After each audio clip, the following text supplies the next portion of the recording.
Hi friends, horror സ്റ്റോറികൾ ഇഷ്ടപ്പെടുന്ന എല്ലാവർക്കും MS horror മീഡിയയിലേക്ക് സ്വാഗതം. ഇന്ന് ഞാൻ എൻ്റെ സുഹൃത്തുക്കളോട് ആദ്യം തന്നെ ക്ഷമ ചോദിക്കുന്നു. കാരണം അനന്തൻകാട് എന്ന സ്റ്റോറിയുടെ ആദ്യ ഭാഗം എനിക്ക് നമ്മുടെ ഈ ചാനലിൽ നിന്ന് മാറ്റേണ്ടതായി വന്നു. അതുമാത്രമല്ല, സ്റ്റോറിയുടെ രണ്ടാം ഭാഗം എനിക്ക് അപ്ലോഡ് ചെയ്യാനും സാധിച്ചില്ല. ഇതിൻ്റെ രണ്ടാം ഭാഗം ചാനലിൽ അപ്ലോഡ് ചെയ്യാനുള്ള അനുമതി ഇതിൻ്റെ ക്രിയേറ്റർ എന്ന് അവകാശപ്പെടുന്ന ആൾ ആദ്യം തന്നിരുന്നെങ്കിലും പിന്നീട് വാക്കുമാറ്റി. നിങ്ങളുടെ വിഷമം ഞാൻ മനസ്സിലാക്കുന്നു. പക്ഷെ എന്തു ചെയ്യാം, എനിക്കും അതിലേറെ വിഷമമുണ്ട്. എന്തായാലും നിങ്ങളുടെ വിഷമം മാറ്റാൻ ഞാൻ പുതിയൊരു യക്ഷിക്കഥ എഴുതിയിട്ടുണ്ട്. എന്നാൽ ഇന്ന് ആ സ്റ്റോറി കേട്ടാലോ? മീര പ്രൊഫഷണൽ ഫോട്ടോഗ്രാഫി മേഖലയിലേക്ക് വന്നിട്ട് അധികകാലമായിട്ടില്ലെങ്കിലും ക്യാമറ കണ്ണിലൂടെ ഓരോ കാഴ്ചകളെയും അതിസുന്ദരമായി പകർത്തുന്ന കാര്യത്തിൽ അവൾ മിടുക്കിയായിരുന്നു. മേശപ്പുറത്തിരുന്ന തന്റെ ബാഗിലേക്ക് ക്യാമറയുടെ ലെൻസുകൾ ഓരോന്നായി എടുത്തു വെക്കുകയായിരുന്നു മീര. മോഡേൺ ആയിട്ടുള്ള ആഡംബര വിവാഹ വേദികളിൽ നിന്നും മാറി മലയോരത്തെ ഏതോ ഉൾഗ്രാമത്തിലുള്ള പഴയൊരു തറവാട്ടിൽ വെച്ച് തന്നെ ഫോട്ടോഷൂട്ട് നടത്തണമെന്ന വരന്റെ വീട്ടുകാരുടെ കടുത്ത നിർബന്ധമാണ് മീരയെ ഈ യാത്രയ്ക്ക് പ്രേരിപ്പിച്ചത്. ഷൂട്ടിന് മുന്നോടിയായി ലൊക്കേഷൻ നേരിട്ട് കണ്ട് മനസ്സിലാക്കാൻ വരൻ നേരത്തെ തന്നെ ആവശ്യപ്പെട്ടിരുന്നു. ബാഗുമായി വാതിൽ പൂട്ടി മീര പുറത്തേക്കിറങ്ങാൻ തുടങ്ങിയപ്പോഴാണ് ഫോൺ ശബ്ദിച്ചത്. സ്ക്രീനിൽ വിജയ് എന്ന പേര് തെളിഞ്ഞു വന്നു. ഫോൺ ചെവിയിലേക്ക് ചേർത്തതും അപ്പുറത്തു നിന്ന് വിജയുടെ പരിഭ്രമം നിറഞ്ഞ ശബ്ദം കേട്ടു. മീരെ, ചെറിയൊരു പ്രശ്നമുണ്ട്. ഞാനും കാവ്യയും അപ്രതീക്ഷിതമായി വന്ന ഒരു അർജന്റ് വർക്കിൽ പെട്ടുപോയി. ഇപ്പോൾ ഇറങ്ങാൻ പറ്റിയ അവസ്ഥയിലല്ല. നീ കേൾക്കുന്നുണ്ടോ മീരെ? മീരയുടെ മുഖത്ത് നേരിയൊരു നിരാശ പടർന്നു. വിജയുടെ കാറിൽ ഒന്നിച്ചു പോകാനായിരുന്നു അവർ പ്ലാൻ ചെയ്തിരുന്നത്. ഞാൻ കേൾക്കുന്നുണ്ട് വിജയ്. ഇനിയിപ്പോ ഞാൻ എന്താ ചെയ്യേണ്ടത്? മീര അല്പം നീരസത്തോടെ ചോദിച്ചു. നീ അവിടേക്ക് പുറപ്പെട്ടോ. ഈ വർക്ക് തീർന്നാലുടൻ ഞങ്ങൾ അവിടേക്ക് എത്തിക്കോളാം. നീ ടെൻഷൻ അടിക്കണ്ട. ഇരുട്ട് മുമ്പേ ഞാനും കാവ്യയും അവിടെ എത്തിയിരിക്കും. നീ പറഞ്ഞ ആ സ്ഥലം അതൊരു കുഗ്രാമമാണ്. അവിടേക്ക് KSRTC ബസ് സർവീസ് ഉണ്ട്. നീ ടാക്സി വിളിച്ച് ഒറ്റയ്ക്ക് പോകണ്ട. ബസ്സിന് പോകുന്നതായിരിക്കും സേഫ്. സോറി മീര. സാരമില്ല, നിങ്ങൾ പറഞ്ഞ സമയത്ത് അവിടെ എത്തിയാൽ മതി. ഫോൺ കട്ട് ചെയ്ത് മീര ഒരു നിമിഷം ആലോചിച്ചു നിന്നു. തീർത്തും അപരിചിതമായ ഒരിടത്തേക്ക് തനിച്ചൊരു യാത്ര. എന്തായാലും കിട്ടിയ ഈ വർക്ക് കയ്യിൽ നിന്ന് നഷ്ടപ്പെടാൻ പാടില്ല. ആ ഉറച്ച തീരുമാനത്തിൽ മീര ടൗണിലെ KSRTC ബസ് സ്റ്റാൻഡ് ലക്ഷ്യമാക്കി നടന്നു. യാത്രക്കാരുടെ തിരക്ക് നിറഞ്ഞ ബസ് സ്റ്റാൻഡിൽ ഒടുവിലത്തെ പ്ലാറ്റ്ഫോമിൽ മാണിക്യപുരം വഴി പോകുന്ന ആ പഴയ ആനവണ്ടി കിടപ്പുണ്ടായിരുന്നു. വണ്ടിയിലേക്ക് കയറിയ മീര ഒരു വിൻഡോ സീറ്റ് നോക്കിയിരുന്നു. തോൾ തൂക്കിയിരുന്ന ക്യാമറ ബാഗ് അവൾ തന്റെ മടിയിലേക്ക് എടുത്തു വെച്ചു. യാത്രക്കാരെ കൊണ്ട് ബസ് ഏകദേശം നിറഞ്ഞു കഴിഞ്ഞപ്പോൾ കണ്ടക്ടർ ബെല്ലടിച്ചുകൊണ്ട് അവളുടെ അരികിലേക്ക് വന്നു. മീര പേഴ്സിൽ നിന്നും പണമെടുത്ത് അദ്ദേഹത്തിന് നേരെ നീട്ടി. മാണിക്യപുരത്തേക്ക് ഒരു ടിക്കറ്റ്. എനിക്ക് അവിടേക്കുള്ള വഴി കൃത്യമായി അറിയില്ല. മാണിക്യപുരം എത്തുമ്പോൾ ഒന്ന് പറയണേ ചേട്ടാ. ടിക്കറ്റ് അവളുടെ കയ്യിലേക്ക് കൊടുത്തുകൊണ്ട് അദ്ദേഹം പറഞ്ഞു. ശരി മോളെ, ഞാൻ ഓർമ്മിപ്പിക്കാം. മാണിക്യപുരം എത്തുമ്പോൾ നേരം സന്ധ്യയാകും. ടിക്കറ്റ് റാക്കിൽ തട്ടിക്കൊണ്ട് കണ്ടക്ടർ മുന്നോട്ട് നടന്നു. ബസ് ടൗണിന്റെ അതിരുകൾ പിന്നിട്ട് മലയോര പാതകളുടെ വന്യതയിലേക്ക് പ്രവേശിച്ചതോടെ വഴിയോര കാഴ്ചകൾ മാറിമറഞ്ഞു. റോഡിന്റെ ഇരുവശങ്ങളിലും ജനവാസ മേഖലകൾ കുറഞ്ഞു വന്നു. പച്ചപ്പ് നിറഞ്ഞ റബ്ബർ തോട്ടങ്ങളും റോഡിലേക്ക് ചാഞ്ഞു നിൽക്കുന്ന വൻമരങ്ങളും കാട്ടുചെടികളും മാത്രമാണ് പുറത്തെ കാഴ്ചകൾ. അന്തരീക്ഷത്തിൽ നഗരത്തിലെ ചൂടിന് പകരം ഒരു തണുപ്പ് പടരാൻ തുടങ്ങിയിരുന്നു. ജനലിലൂടെ ഇരച്ചു കയറിയ തണുപ്പം കാറ്റ് മീരയുടെ മുഖത്തേക്ക് വീണ മുടിയിഴകളെ ഉലച്ചുകൊണ്ട് കടന്നുപോയി. മുന്നോട്ട് പോകുന്തോറും റോഡിന്റെ വീതി കുറഞ്ഞു വരികയും ബസ് കുഴികൾ വീണുലയുകയും ചെയ്തു. വണ്ടിയിലെ യാത്രക്കാരുടെ എണ്ണവും നന്നേ ചുരുങ്ങി വന്നു. മൊബൈൽ ഫോൺ എടുത്തു നോക്കിയ മീര അതിലെ റേഞ്ച് ബാറുകൾ ഓരോന്നായി ഇല്ലാതാവുന്നത് കണ്ട് പരിഭ്രമപ്പെട്ടു. പലതും ചിന്തിച്ച് ജനലിലൂടെ പുറത്തേക്ക് നോക്കിയിരുന്ന മീരയുടെ മനസ്സിലേക്ക് അവളുടെ ബാല്യകാല ഓർമ്മകൾ ഓടിയെത്തി. കുട്ടിക്കാലത്തെക്കുറിച്ച് ഓർക്കുമ്പോൾ അവളുടെ മനസ്സിൽ ആദ്യം തെളിയുന്നത് അമ്മയുടെ മുഖം മാത്രമാണ്. മീരയ്ക്ക് എല്ലാം അമ്മയായിരുന്നു. ഇടുക്കിയിലെ ഒരു ഓണം കേറാ മൂലയിലായിരുന്നു അവളുടെ വീട്. അമ്മ പറഞ്ഞ കഥകളും പാടിക്കൊടുത്ത പാട്ടുകളുമാണ് മീരയുടെ ഭാവനകൾക്ക് നിറം നൽകിയത്. കുട്ടിയായിരുന്നപ്പോൾ അമ്മയുടെ കൈയും പിടിച്ച് മലയുടെ താഴെക്കൂടി ഒഴുകുന്ന പുഴയോരത്തേക്ക് എന്നും രാവിലെ ഒരു പോക്കുണ്ടായിരുന്നു. വസ്ത്രങ്ങൾ കഴുകാനും കുളിക്കാനുമായി ആ പ്രദേശത്തുള്ളവർ ആശ്രയിച്ചിരുന്നത് ആ പുഴയെ ആയിരുന്നു. ഇടത് കൈയിൽ മുഷിഞ്ഞ തുണികൾ നിറച്ച പ്ലാസ്റ്റിക് ബക്കറ്റും തൂക്കി വലത് കൈകൊണ്ട് മീരയുടെ കുഞ്ഞി കൈയിൽ ഇറുക്കെ പിടിച്ചുകൊണ്ട് അമ്മ മുന്നേ നടക്കും. ആ നടത്തത്തിനിടയിൽ അമ്മ പറയുന്ന കഥകൾ വ്യക്തമായി കേൾക്കാൻ വേണ്ടി മീര അമ്മയുടെ ഒപ്പം നടക്കാൻ ശ്രമിക്കുമായിരുന്നു. വീട്ടിൽ നിന്നും അല്പം മാറി ഒഴുകുന്ന ആ പുഴയോരത്തേക്ക് എത്തണമെങ്കിൽ കുത്തനെയുള്ള മലയിറങ്ങി അതിന് താഴെയുള്ള വലിയൊരു പുൽമേട് കടക്കണമായിരുന്നു. നീലയും മഞ്ഞയും കലർന്ന കാക്കപ്പൂക്കൾ നിറയെ വിരിഞ്ഞു നിൽക്കുന്ന ആ പുൽമേട് കാണാൻ അക്കാലത്ത് ഒരു പ്രത്യേക ഭംഗിയുണ്ടായിരുന്നു. പുൽനാമ്പുകളെ തലോടി കടന്നു പോകുന്ന തണുത്ത കാറ്റിൽ ആ പൂക്കൾ ഇളകിയാടുന്നത് അതിമനോഹരമായ ഒരു കാഴ്ചയായിരുന്നു. ആ സമയത്ത് പഞ്ഞിക്കെട്ടുകൾ പോലെ വെളുത്തുരുണ്ട മേഘക്കൂട്ടങ്ങൾ നന്നേ താഴെ കൂടി പറന്നു നീങ്ങുന്നത് കാണാം. മലഞ്ചെരുവിൽ നിന്ന് നോക്കുമ്പോൾ കൈയൊന്നും നീട്ടിയാൽ ആ മേഘക്കൂട്ടങ്ങളെ തൊടാമെന്ന് അവൾക്ക് തോന്നിപ്പോകുമായിരുന്നു. മലയിറങ്ങി പുഴവക്കത്തെത്തിയാൽ അമ്മ മുഷിഞ്ഞ തുണികൾ കഴുകി കല്ലിൽ തല്ലി അലക്കും. ആ സമയത്ത് കുഞ്ഞു മീര പുഴവക്കത്ത് പടർന്ന് പന്തലിച്ചു നിൽക്കുന്ന വലിയൊരു അത്തിമരത്തിന്റെ തണലിലിരിക്കും. പുഴയിലെ ഓളങ്ങളിൽ കാൽപാദങ്ങൾ മുട്ടിച്ചുകൊണ്ട് അലക്കുകല്ലിൽ നിന്ന് തെറിക്കുന്ന ജലത്തുള്ളികൾ മുഖത്ത് വീഴുമ്പോൾ മീര അമ്മയോട് ഓരോന്ന് ചോദിക്കാൻ തുടങ്ങും. അങ്ങനെയൊരു ദിവസമാണ് അവൾ ആ ചോദ്യം ചോദിച്ചത്. അമ്മ എന്തിനാ അച്ഛനെ കല്യാണം കഴിച്ചത്? അതുകൊണ്ടല്ലേ അമ്മയ്ക്ക് ഇത്ര കഷ്ടപ്പെടേണ്ടി വന്നത്? അലക്കിക്കൊണ്ടിരുന്ന തുണികൾ പുഴവെള്ളത്തിൽ ഉലച്ചു കഴുകിക്കൊണ്ട് അമ്മ അവളെ നോക്കി നിരാശ കലർന്ന ഒരു ചിരി ചിരിച്ചു. കഷ്ടപ്പാടിന് എപ്പോഴാ ഒരു കുറവുണ്ടായിട്ടുള്ളത് എന്റെ ശ്രീകുട്ടിയെ? ഓർമ്മ വെച്ച കാലം തൊട്ടേ ഈ കഷ്ടപ്പാടുകളൊക്കെ അനുഭവിച്ച് തന്നെയാ ഞാൻ വളർന്നത്. ശ്രീകുട്ടി. മീരയെ അമ്മ അങ്ങനെയാണ് വിളിച്ചിരുന്നത്. ഒരുപാട് പേരുള്ള ഒരു തറവാട്ടിലാ അമ്മ വളർന്നത്. അച്ഛനും അമ്മയ്ക്കും ഞങ്ങൾ 5 മക്കളായിരുന്നേ. 2 ആണും ബാക്കി പെണ്ണും. ഞങ്ങൾ മക്കളെ കൂടാതെ എൻ്റെ അച്ഛൻ്റെ സഹോദരി സഹോദരന്മാരും മുത്തശ്ശനും മുത്തശ്ശിയുമൊക്കെയുള്ള വലിയൊരു കൂട്ടുകുടുംബമായിരുന്നു ഞങ്ങളുടേത്. ആഹാ, അപ്പോൾ അവിടെ താമസിക്കാൻ വലിയ രസമായിരുന്നില്ലേ? മീരയുടെ ജിജ്ഞാസ നിറഞ്ഞ ചോദ്യം കേട്ട് അമ്മ ചിരിക്കും. വിഷാദം കലർന്ന ഒരു ചിരി. രസമോ? അങ്ങനെയൊന്നുമില്ല കുട്ടിയെ. തറവാട്ടില് ഒരുപാട് ആളുണ്ടല്ലോ. അവർക്കൊക്കെയും 3 നേരം വെച്ച് വിളമ്പണ്ടേ? പീഡിപ്പത് പണിയുണ്ടാകും. അന്ന് എനിക്ക് 8-9 വയസ്സ് കാണും. എന്നാലും കളിച്ചു നടക്കാനൊന്നും പറ്റില്ല.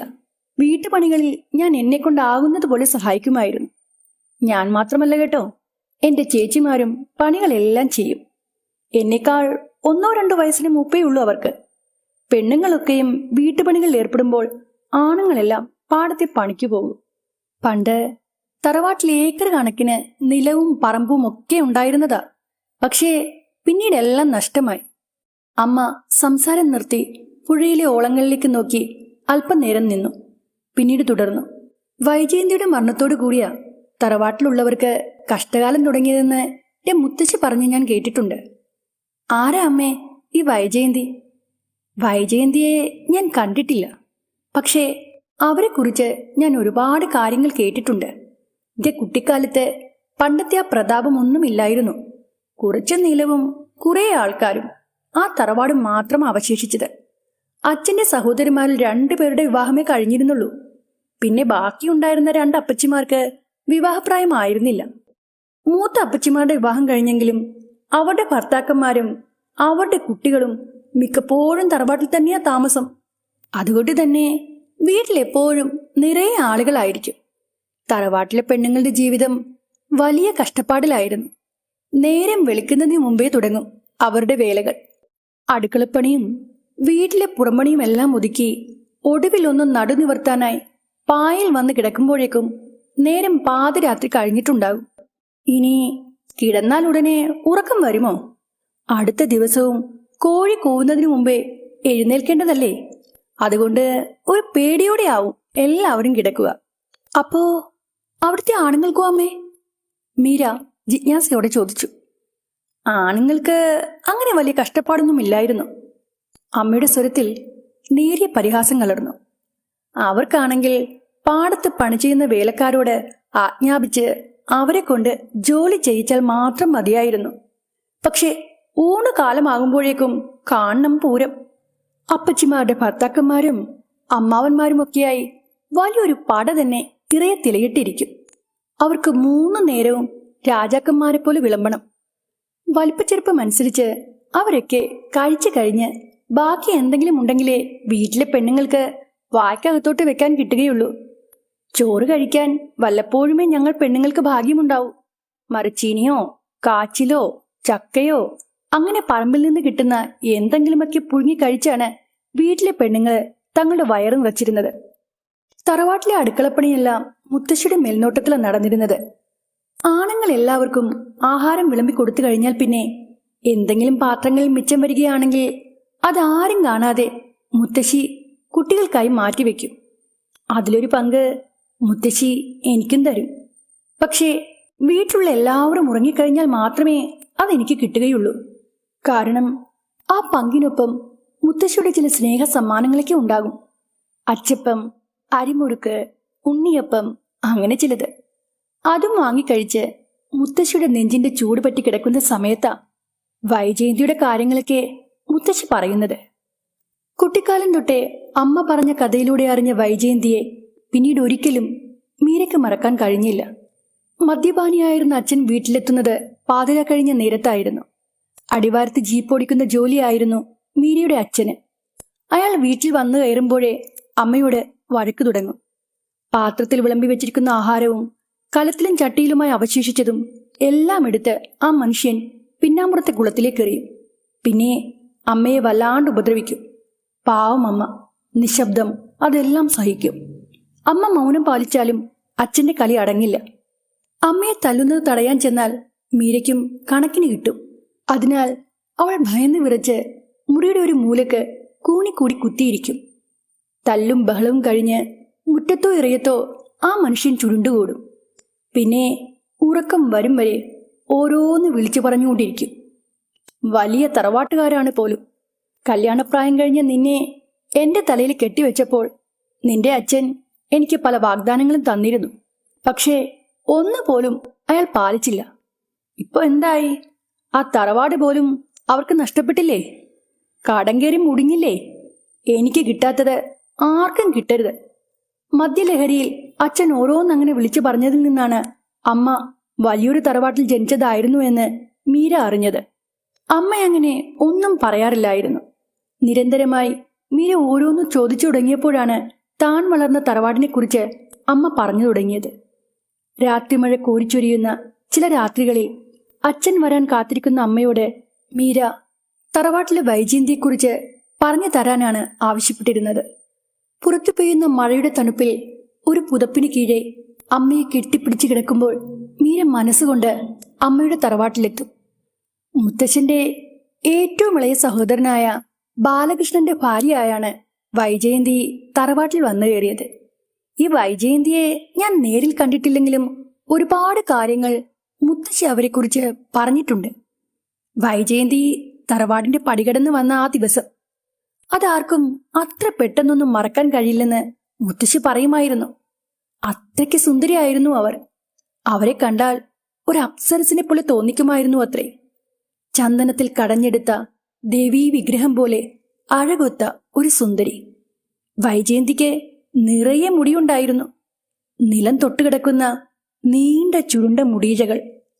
ആ മുടി നീട്ടി പിന്നിക്കെട്ടി തുളസി കതിരും ചൂടി അവർ പുമുഖത്തേക്ക് വരുമ്പോൾ തറവാട്ടിലെ പെണ്ണുങ്ങളൊക്കെയും കണ്ണെടുക്കാതെ നോക്കി നിന്ന് പോകുമായിരുന്നു. മഷിയെഴുതിയ വിടർന്ന കണ്ണുകൾ, നുണക്കുഴി കവിളുകൾ. എപ്പോഴും ആ മുഖത്ത് ഒരു പുഞ്ചിരി ഉണ്ടായിരിക്കും.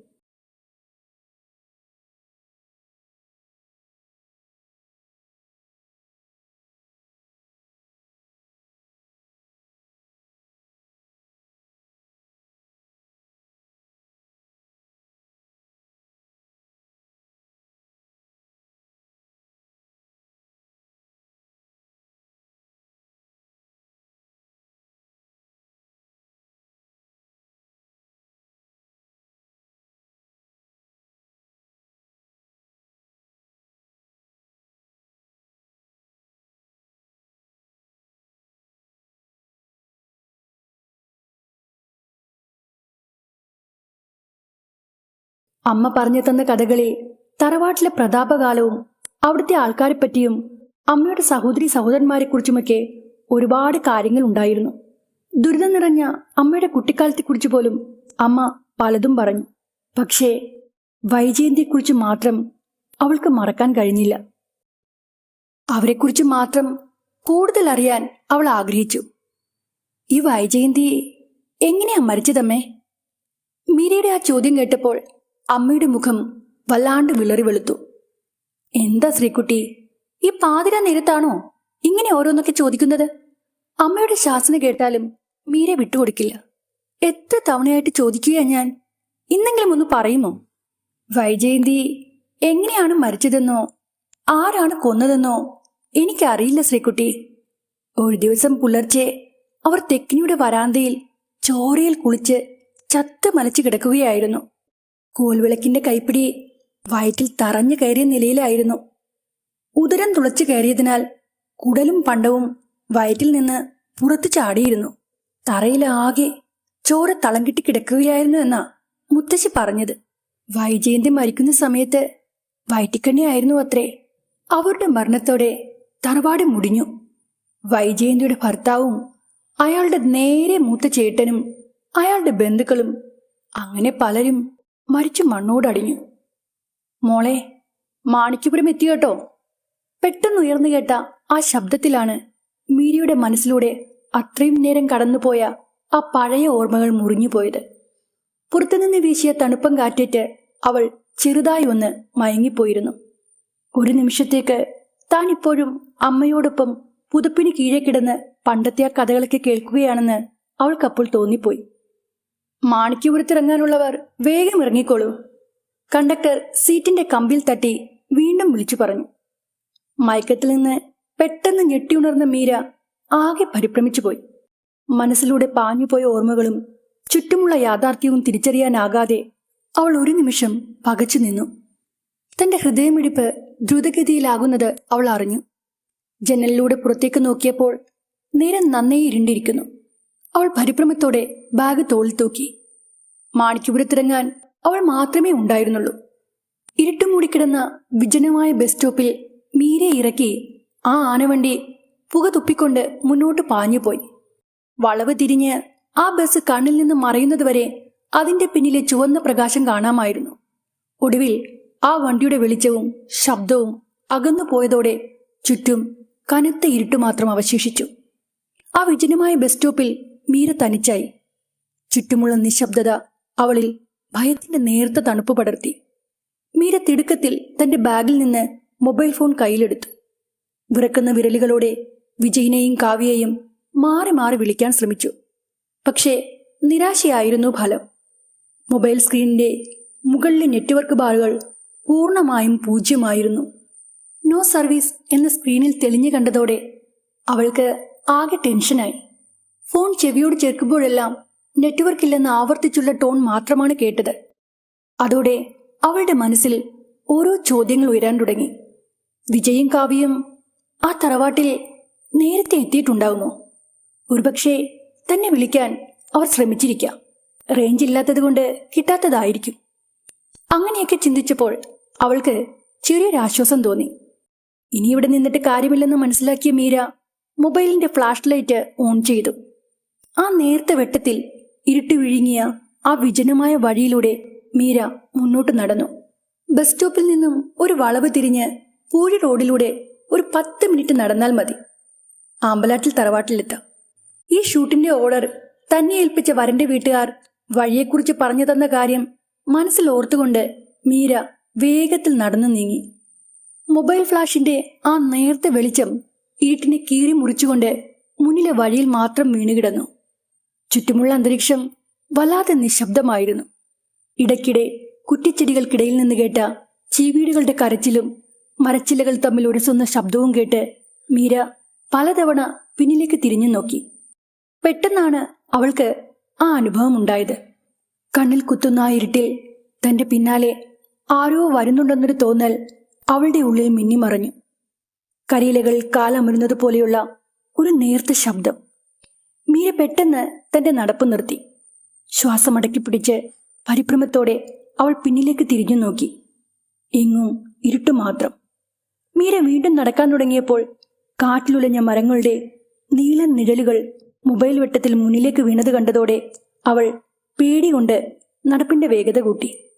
എന്നാൽ ചുറ്റിനും നിറഞ്ഞ നിശബ്ദതയിൽ ദൂരെ നിന്ന് ആരോ തന്നെ പേര് ചൊല്ലി വിളിക്കുന്നത് പോലെ അവൾക്ക് തോന്നി. മീര. ആ വിളിയേട്ട് അവൾ വീണ്ടും നിന്നു. വല്ലാത്ത ഭയത്തോടെ അവൾ ചുറ്റുപാടും നോക്കി. ആരുമില്ല. എങ്ങും ഇരുട്ട്. വിജനമായ ആ വഴിയിലൂടെ വേഗത്തിൽ മുന്നോട്ട് നടന്നപ്പോഴും മീരയുടെ ഓർമ്മയിൽ അമ്മ പറഞ്ഞ കാര്യങ്ങളായിരുന്നു. മരിച്ചുപോയ വൈജയന്തിയെ തറവാട്ടിലുള്ളവർ പലപ്പോഴും കണ്ടിട്ടുണ്ടത്രേ. കുറ്റാക്കൂരിരുട്ടിൽ അവളുടെ കൊലുസിന്റെ കിലുക്കവും സംസാരവും കേൾക്കാറുണ്ടായിരുന്നു എന്ന് മുത്തശ്ശി പലതവണ പറഞ്ഞിട്ടുണ്ട്. വൈജയന്തിയെക്കുറിച്ച് അമ്മ വിശദീകരിച്ച ആ കാര്യങ്ങൾ ആ നിമിഷം മീരയ്ക്ക് ഓർമ്മ വന്നു. അല്ലെങ്കിലും ഇരുട്ട് കാണുമ്പോഴേ അവൾക്ക് വൈജയന്തിയാണ് ഓർമ്മ വരിക. എന്നാലും അവസരം ഒത്തുകിട്ടിയാൽ അമ്മയുടെ നാവിൽ നിന്ന് വൈജയന്തിയുടെ കാര്യങ്ങൾ കേൾക്കാൻ അവൾക്ക് വല്ലാത്ത ഉത്സാഹമായിരുന്നു. മരിച്ചുപോയവർ തിരിച്ചു വരുമോ അമ്മേ? എല്ലാവരും വരില്ല. പക്ഷേ പടുമരണം സംഭവിച്ച് ഗതികിട്ടാതെ പോയവരുടെ ആത്മാക്കൾ തിരിച്ചു വരുമത്രേ. ഈ ഭൂലോകം വിട്ടു പോകാനാവാതെ അവരുടെ ആത്മാക്കൾ ഇവിടെ അലഞ്ഞു തിരിയും. അവരുടെ മരണത്തിന് കാരണക്കാരായവരോട് പക വീട്ടാനായി അവർ അവസരം കാത്തിരിക്കും. പൂർത്തിയാകാതെ പോയ അവരുടെ ആഗ്രഹങ്ങളും നിറവേറ്റി ശത്രുക്കളുടെ നാശവും കണ്ടിട്ടേ അവർ ഇവിടം വിട്ടു പോകൂ. മരിച്ചുപോയ വൈജയന്തി ഒരു യക്ഷിയായി മാറിയെന്നാ മുത്തശ്ശി പറയുന്നത്. യക്ഷിയോ? അതേ ശ്രീകുട്ടി, യക്ഷി. പടുമരണം സംഭവിച്ച ഒരു പെണ്ണിന്റെ ആത്മാവ് മരണശേഷം യക്ഷിയായി മാറുമത്രേ. പോരാത്തതിന് മരിച്ച സ്ത്രീ ഒരു വയറ്റിക്കണ്ണി കൂടി ആയാൽ അവളുടെ പക ഇരട്ടിയായിരിക്കും. യക്ഷികൾക്ക് അവർക്കിഷ്ടമുള്ള ഏത് രൂപവും സ്വീകരിക്കാനുള്ള കഴിവുണ്ട്. ശ്രീകുട്ടിക്ക് പേടിയാവുന്നുണ്ടോ? ഇല്ലമ്മേ. അന്ന് അമ്മയോട് പറയാറുള്ളത് പോലെ തന്നെ മീര തന്റെ മനസ്സിൽ അപ്പോഴും ആവർത്തിച്ച് പറഞ്ഞുകൊണ്ടേയിരുന്നു, ഇല്ല, എനിക്ക് പേടിയില്ല. മൊബൈൽ ഫ്ലാഷിന്റെ നേർത്ത വെളിച്ചത്തിൽ അവൾ വേഗത്തിൽ മുന്നോട്ട് നടന്നുകൊണ്ടേയിരുന്നു. അങ്ങനെ കുറച്ചു ദൂരം പിന്നിട്ടപ്പോൾ വഴിയരികിലായി ഓലമേഞ്ഞ ഒരു ഷെഡ് അവളുടെ ശ്രദ്ധയിൽപ്പെട്ടു. ആ ഷെഡിന്റെ തിണ്ണയിൽ ആരോ ചുരുണ്ടുകൂടി കിടന്നുറങ്ങുന്നുണ്ടായിരുന്നു. മൊബൈൽ ടോർച്ചിന്റെ വെട്ടം മുഖത്തേക്ക് പാളി വീണതും ഉറക്കത്തിലായിരുന്ന ആൾ കണ്ണു തിരുമ്മിക്കൊണ്ട് മെല്ലെ എഴുന്നേറ്റിരുന്നു. അതൊരു വൃദ്ധയായിരുന്നു.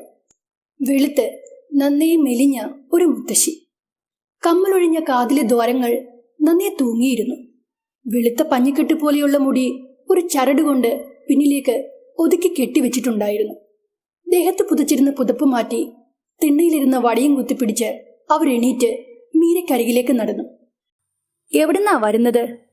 ഈ നേരത്ത് എങ്ങോട്ടേക്കാ ഈ പോകുന്നത്? അവരുടെ ചോദ്യങ്ങൾ കേട്ട് തന്റെ പരിഭ്രമം അടക്കിക്കൊണ്ട് അവൾ പറഞ്ഞു, ഞാൻ മീര. കുറച്ച് ദൂരെ നിന്നാ വരുന്നത്.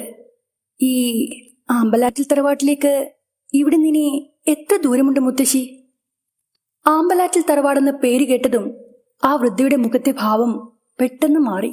അവർ മീരയുടെ കണ്ണുകളിലേക്ക് ഉറ്റുനോക്കി. ആമ്പലാറ്റിൽ തറവാടോ? ഈ രാത്രി സമയത്ത് മോൾ എന്തിനാ അവിടേക്ക് പോകുന്നത്? ഞാൻ അവിടേക്ക് ഒരു വർക്കിന്റെ ആവശ്യത്തിന് വന്നതാ.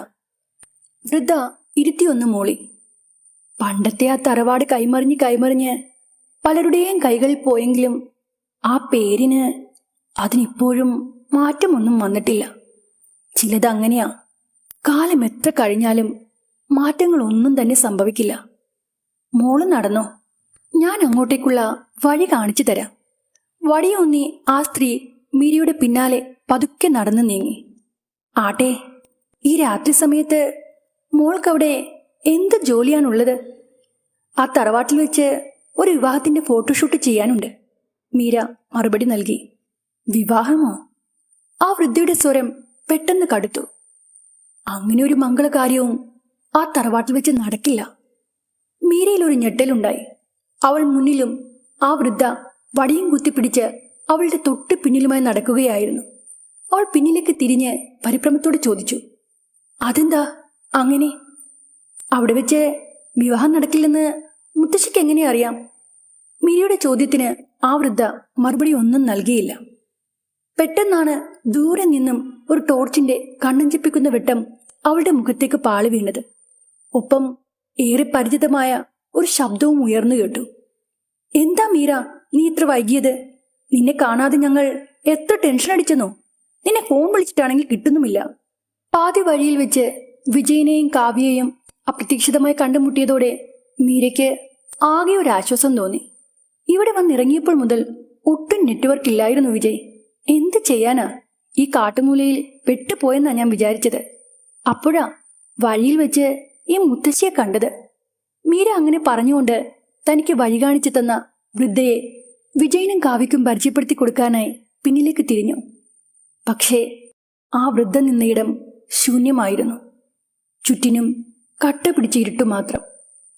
നീ ആരെയാ ഈ തിരയുന്നത്? മീരയുടെ മുഖത്തെ വെപ്രാളം കണ്ട് കാവ്യ സംശയത്തോടെ ചോദിച്ചു. മീര പകപ്പോടെ ദൂരെ ഇരുട്ടിലേക്ക് കണ്ണുകൾ പായിച്ചു. അവളുടെ തൊണ്ട വരണ്ടു. അല്ല, ആ മുത്തശ്ശി അവരെവിടെ പോയി? ഏത് മുത്തശ്ശി?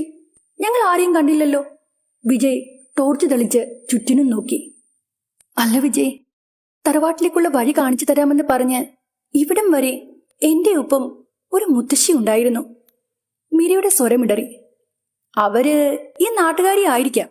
അവർക്ക് പോകേണ്ട സ്ഥലം എത്തിയപ്പോൾ അവർ പോയിക്കാണും.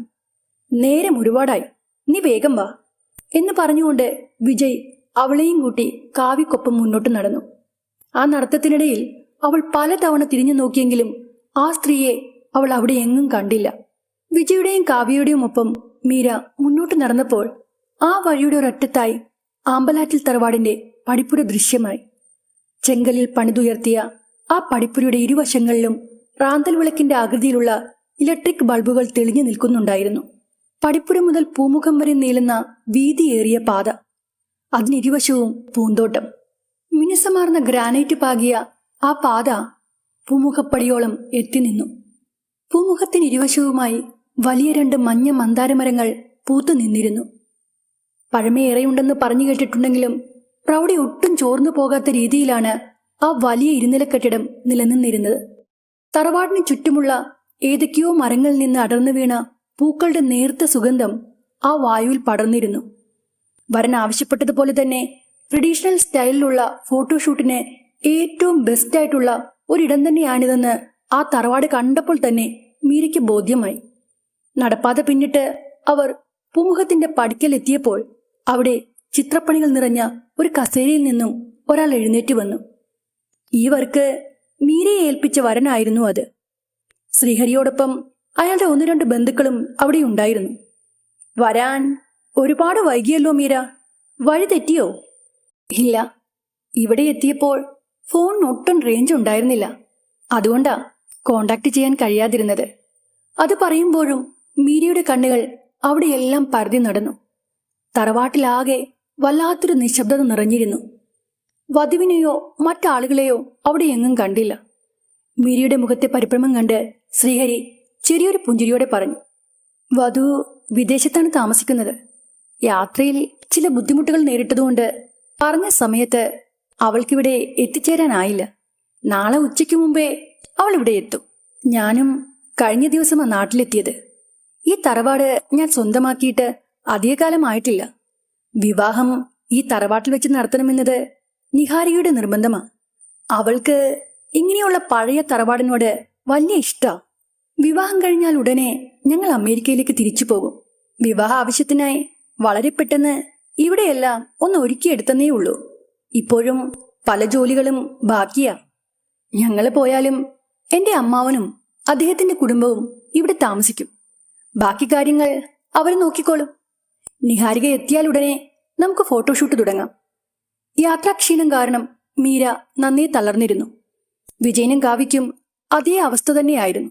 ശ്രീഹരിയുടെ നിർദ്ദേശപ്രകാരം തറവാടിന്റെ മുകളിലത്തെ നിലയിൽ അവർക്ക് വിശ്രമിക്കാനായി 2 മുറികൾ ഒരുക്കിയിരുന്നു. അന്ന് രാത്രി അവിടെ താമസിക്കാനും പിറ്റേ ദിവസം നിഹാരിക എത്തിയാലുടൻ ഫോട്ടോഷൂട്ട് ആരംഭിക്കാമെന്നുള്ള തീരുമാനത്തിലേക്ക് മീരയും സുഹൃത്തുക്കളും എത്തിച്ചേർന്നിരുന്നു. ശ്രീഹരിയുടെ അമ്മാവൻ അവർക്ക് കിടക്കാനുള്ള സൗകര്യങ്ങൾ കാണിച്ചു കൊടുക്കാനായി മുന്നേ നടന്നു. തടികൊണ്ടുള്ള ചുറ്റുകോവണിയുടെ പടികൾ ചവിട്ടി മുകളിലേക്ക് കയറിയപ്പോൾ മീരയുടെ മനസ്സിൽ വഴിയിൽ വെച്ച് കണ്ട വൃദ്ധയുടെ വാക്കുകളായിരുന്നു. വിവാഹം പോലുള്ള ഒരു മംഗളകാര്യവും ആമ്പലാറ്റിൽ തറവാട്ടിൽ നടക്കില്ല. ആ വൃദ്ധ എന്തിനായിരിക്കും അങ്ങനെ പറഞ്ഞത്? അവർക്ക് ഈ തറവാട്ടിലുള്ളവരെ പരിചയമുണ്ടോ? ശ്രീഹരി ഒരു പ്രശ്നക്കാരനാണോ? വൃദ്ധയുടെ ആ ചോദ്യം മീരയുടെ മനസ്സിനെ വല്ലാതെ അലട്ടിക്കൊണ്ടിരുന്നു. കുളിച്ച് ഫ്രഷായി ശ്രീഹരിയോടൊപ്പം ഇരുന്ന് രാത്രി ഭക്ഷണം കഴിക്കുമ്പോഴും അവൾ ആ ചിന്തയിലായിരുന്നു. ഭക്ഷണത്തിന് ശേഷം എല്ലാവരും അവരവരുടെ മുറിയിലേക്ക് പോയി. മീരയ്ക്കും കാവ്യയ്ക്കും ഒരു മുറിയും വിജയ്ക്ക് താമസിക്കാൻ അവരുടെ മുറിയോട് ചേർന്ന് മറ്റൊരു മുറിയും കൊടുത്തിരുന്നു. കട്ടിൽ ചെന്ന് കിടന്നതേ മീരയ്ക്ക് ഓർമ്മയുണ്ടായിരുന്നുള്ളൂ. നല്ല ക്ഷീണം തോന്നിയതിനാൽ കണ്ണുകൾ അടച്ചുപാടെ അവൾ ഗാഢമായ ഉറക്കത്തിലേക്ക് വഴുതി വീണു. ആ ഉറക്കത്തിനിടയിൽ എപ്പോഴോ ആരോ വിളിച്ചുണർത്തിയതുപോലെ മീര ഉറക്കം വിട്ടുണർന്നു. ഉണർന്ന പാടെ അവളുടെ ശ്രദ്ധ പതിഞ്ഞത് ചുമരിലെ വലിയൊരു എണ്ണച്ചായ ചിത്രത്തിലായിരുന്നു. അതിസുന്ദരിയായ ഒരു യുവതിയുടെ ചിത്രമായിരുന്നു അത്. ആ യുവതിയുടെ തിളക്കമുള്ള വിടർന്ന കണ്ണുകളിലേക്ക് നോക്കി നിന്ന മീരയ്ക്ക് ആ നിമിഷം അങ്ങേയറ്റം വിചിത്രമായ ഒരു അനുഭവം ഉണ്ടായി. മെല്ലെ മെല്ലെ ആ യുവതിയുടെ വിടർന്ന നീലക്കണ്ണുകൾ ഓളങ്ങൾ നിറഞ്ഞ ആഴമേറിയ ഒരു നീല ജലാശയം കണക്കെ മാറി മറിഞ്ഞു. തൊട്ടടുത്ത നിമിഷം ആ ജലാശയത്തിന് നടുവിൽ അവൾ ഒറ്റയ്ക്ക് നിൽക്കുന്നതായി മീരയ്ക്ക് അനുഭവപ്പെട്ടു. ചുറ്റും ഓളം തള്ളുന്ന വെള്ളത്തിന്റെ ശബ്ദം വളരെ വ്യക്തമായി തന്നെ അവൾക്ക് കേൾക്കാമായിരുന്നു. കൂടാതെ വെള്ളത്തിന്റെ തണുപ്പും അവൾക്കപ്പോൾ അനുഭവപ്പെട്ടു. അതിനിടയിൽ ആരുടെയൊക്കെയോ പൊട്ടിച്ചിരികളും വർത്തമാനങ്ങളും ഉയർന്നു കേട്ടു. പിന്നീട് കണ്ടത് ചുമരിൽ തൂക്കിയ വലിയൊരു നീളൻ കണ്ണാടിക്ക് മുന്നിലിരുന്ന് ഒരു യുവതി അണിഞ്ഞൊരുങ്ങുന്നതാണ്. പിന്നെ അവൾ നാണത്തോടെ ചിരിച്ചുകൊണ്ട് ഇടനാഴിയിലൂടെ ഓടുന്നതിനിടയിൽ ആ യുവതി ഇടയ്ക്കിടെ തിരിഞ്ഞു നോക്കുന്നുണ്ടായിരുന്നു. ചുമരിലെ എണ്ണച്ചായ ചിത്രത്തിൽ കണ്ട സുന്ദരിയായ അതേ യുവതി തന്നെയായിരുന്നു അത്. അവളുടെ കുപ്പിവളക്കിലുക്കം മീരയ്ക്ക് കേൾക്കാമായിരുന്നു. ചിത്രപ്പണികൾ നിറഞ്ഞ നീളൻ കണ്ണാടി പതിച്ച ആ മുറിയിലും ഉരുളൻ തൂണുകൾ നിരനിരയായി നിന്ന ഇടനാഴിയിലും നിന്നുകൊണ്ട് താൻ ആ യുവതിയെ നേരിട്ട് കാണുന്നത് പോലെയാണ് മീരയ്ക്കപ്പോൾ അനുഭവപ്പെട്ടത്. കുസൃതി ചിരിയോടെ ഇടനാഴിയിൽ എവിടെയോ ഓടിമറഞ്ഞ ആ യുവതിയുടെ കുപ്പിവളക്കിലുക്കത്തിന് പിന്നാലെ കേട്ടത് ആ അന്തരീക്ഷത്തെ ആകെ നടുക്കിക്കളഞ്ഞ ഒരലർച്ചയായിരുന്നു. പ്രാണൻ വിട്ടുപോകുന്ന തരത്തിലുള്ള കടുത്ത വേദന നിറഞ്ഞ ഒരു പെണ്ണിന്റെ നിലവിളി ശബ്ദം. വേദനാജനകമായ ആ നിലവിളി ശബ്ദം മീരയുടെ കാതുകളിൽ പല ആവർത്തി മുഴങ്ങിക്കേട്ടു. അവൾ നടുക്കത്തോടെ നാലുപാടും നോക്കി. മുറിയിലെ ബെഡ്ലാമിന്റെ നേർത്ത വെട്ടത്തിൽ മീരയ്ക്ക് സ്ഥലകാലബോധം വീണ്ടു കിട്ടി. അവൾ കിടന്നിരുന്ന കട്ടിലിനെതിരെയുള്ള ചുമരിലേക്ക് നോക്കി മീരയപ്പോൾ അനങ്ങാതെ നിൽക്കുകയായിരുന്നു. നെറ്റിയിൽ നിന്ന് വീർപ്പുതുള്ളികൾ താഴെ കുലിച്ചിറങ്ങി. ആ സമയം കാവ്യ ഒന്നും അറിയാതെ സുഖമായി ഉറങ്ങുകയായിരുന്നു. നടുക്കം വിട്ടു മാറാതെ അവൾ ആ മുറിയിൽ ആകമാനം നോക്കി. പക്ഷേ ചുമരിൽ കണ്ട ആ എണ്ണച്ചായ ചിത്രമോ ആ യുവതിയോ അപ്പോൾ അവിടെ ഉണ്ടായിരുന്നില്ല. എല്ലാം ഒരു സ്വപ്നം കണക്കെ എവിടെയോ മറഞ്ഞു പോയിരുന്നു. കിതപ്പോടെ മീര തിരികെ ബെഡിലേക്കിരുന്നു. താൻ കണ്ട കാഴ്ചകൾ സ്വപ്നമാണോ അതോ യാഥാർത്ഥ്യമാണോ എന്ന് തിരിച്ചറിയാനാവാത്ത ഒരവസ്ഥയിലായിരുന്നു അവൾ. പിറ്റേന്ന് രാവിലെ ജനലിലൂടെ അരിച്ചെത്തിയ ഇളം വെയിൽ മുഖത്ത് തട്ടിയപ്പോഴാണ് മീര കണ്ണു തുറന്നത്. രാത്രിയിലെ ഭയപ്പെടുത്തുന്ന ഓർമ്മകൾ മനസ്സിൽ അവശേഷിച്ചിരുന്നെങ്കിലും പുലർക്കാലത്തെ സുഖമുള്ള കാറ്റ് അവൾക്ക് നേരിയൊരാശ്വാസം നൽകി. മീര വേഗം എണീറ്റ് ഫ്രഷായ ശേഷം ക്യാമറയും എടുത്ത് ആമ്പലാറ്റിൽ തറവാടും അതിന്റെ പരിസരവും ചുറ്റിക്കാണാനായി ഇറങ്ങി. തടയിൽ തീർത്ത ചുറ്റുകോവണികളും കൊത്തുപണികൾ നിറഞ്ഞ തൂണുകളുമെല്ലാം പഴമയുടെ ഭംഗി എടുത്തു കാട്ടുന്നുണ്ടായിരുന്നു. തറവാട്ടിലെ ഓരോ മുറികളിലും കയറിയിറങ്ങിയ മീര താഴത്തെ നിലയിലെ ഇടനാഴിയോട് ചേർന്ന ഒരു മുറിക്ക് മുന്നിലെത്തിയതും അവൾ പെട്ടെന്ന് അനക്കം പറ്റി നിന്നുപോയി. ക്യാമറ പിടിച്ച കൈവിരലുകൾ തണുത്തുറഞ്ഞു. ഹൃദയപിടിപ്പ് ദ്രുതഗതിയിലായി. കാരണം കഴിഞ്ഞ രാത്രിയിൽ ഒരു സ്വപ്നത്തിലെന്നതുപോലെ അവൾ കണ്ട ആ എണ്ണച്ചായ ചിത്രം ആ മുറിയുടെ ചുമരിൽ അതുപോലെ തന്നെ തൂക്കിയിരിക്കുന്നു. ചിത്രത്തിൽ കണ്ട സുന്ദരിയായ യുവതി കുസൃതി ചിരിയോടെ ഓടിമറഞ്ഞ ഇടനാഴിയും മീരയപ്പോൾ നേരിൽ കാണുകയായിരുന്നു. അവൾ ആകെ പകച്ചു നിൽക്കുമ്പോഴാണ് കാവ്യ അവിടേക്ക് വന്നത്. ലൊക്കേഷൻ നിരീക്ഷിക്കുന്ന തിരക്കിലായിരുന്നു അവൾ. മീര, ഈ മുറിയും ഈ കോറിഡോറും ഫോട്ടോഷൂട്ടിന് ബെസ്റ്റ് ആയിരിക്കും. നിഹാരികയുടെയും ശ്രീഹരിയുടെയും കുറച്ച് വീഡിയോസ് നമുക്ക് ഈ ഒരു ഭാഗത്ത് വെച്ച് ഷൂട്ട് ചെയ്യാം. ഏറെ ആവേശത്തോടെ അങ്ങനെ പറഞ്ഞുകൊണ്ട് കാവ്യ അവളുടെ തോളിൽ കൈവച്ചതും മീര ശരിക്കും ഞെട്ടി വിറച്ചുപോയി. അവൾ ഭീതിയോടെ തെല്ല് പിന്നിലേക്ക് മാറി. മീരയുടെ ആ വെപ്രാളവും അവളുടെ മുഖത്തെ ഭാവമാറ്റവും കണ്ട് കാവ്യ കാര്യം തിരക്കി. എന്തു പറ്റി മീര നിനക്ക്? നീ വല്ലാതെ ഭയന്നിട്ടുണ്ടല്ലോ. കാവ്യ വല്ലാതെ നിർബന്ധിച്ചപ്പോൾ മീര കഴിഞ്ഞ രാത്രിയിൽ തനിക്കുണ്ടായ ആ അനുഭവങ്ങളും ചുമരിൽ കണ്ട എണ്ണച്ചായ ചിത്രത്തെയും കുറിച്ച് അവളോട് പറഞ്ഞു. അതെല്ലാം കേട്ടപ്പോൾ ചെറിയൊരു പരിഭ്രമം കാവ്യക്കുണ്ടായെങ്കിലും അവൾ മീരയെ ആശ്വസിപ്പിച്ചുകൊണ്ട് പറഞ്ഞു, ഇതൊക്കെ നിന്റെ തോന്നലാവും മീര. ഇവിടെ വന്ന സമയത്ത് നീ ആ ചിത്രം കണ്ടു കാണും. അതായിരിക്കും നീ അത് സ്വപ്നത്തിലും കണ്ടത്. കാവ്യ എന്തൊക്കെ പറഞ്ഞിട്ടും മീരയ്ക്ക് ആശ്വസിക്കാനായില്ല. അന്ന് ഉച്ചയോടെ തറവാട്ടുമുറ്റത്ത് ഒരു കാറ് വന്ന് നിൽക്കുന്ന ശബ്ദം കേട്ടാണ് പൂമുഖത്തിരുന്ന് സംസാരിച്ചു കൊണ്ടിരുന്ന മീരയും സുഹൃത്തുക്കളും തിരിഞ്ഞു നോക്കിയത്. കാറിൽ നിന്ന് ശ്രീഹരിയുടെ വധുവാകാൻ പോകുന്ന നിഹാരികയും അവളുടെ അടുത്ത സുഹൃത്തുക്കളും പുറത്തേക്കിറങ്ങി വന്നു. ദീർഘദൂര യാത്രയുടെ നേർത്ത ക്ഷീണം അവരുടെ മുഖത്തുണ്ടായിരുന്നെങ്കിലും തറവാട്ടുമുറ്റത്ത് കാലുകുത്തിയപ്പോൾ അവളുടെ മുഖത്ത് ഒരു പ്രത്യേക പ്രസരിപ്പ് നിറഞ്ഞു. അവരെ സ്വീകരിക്കാനായി ശ്രീഹരി മുറ്റത്തേക്ക് ഇറങ്ങിച്ചെന്നു.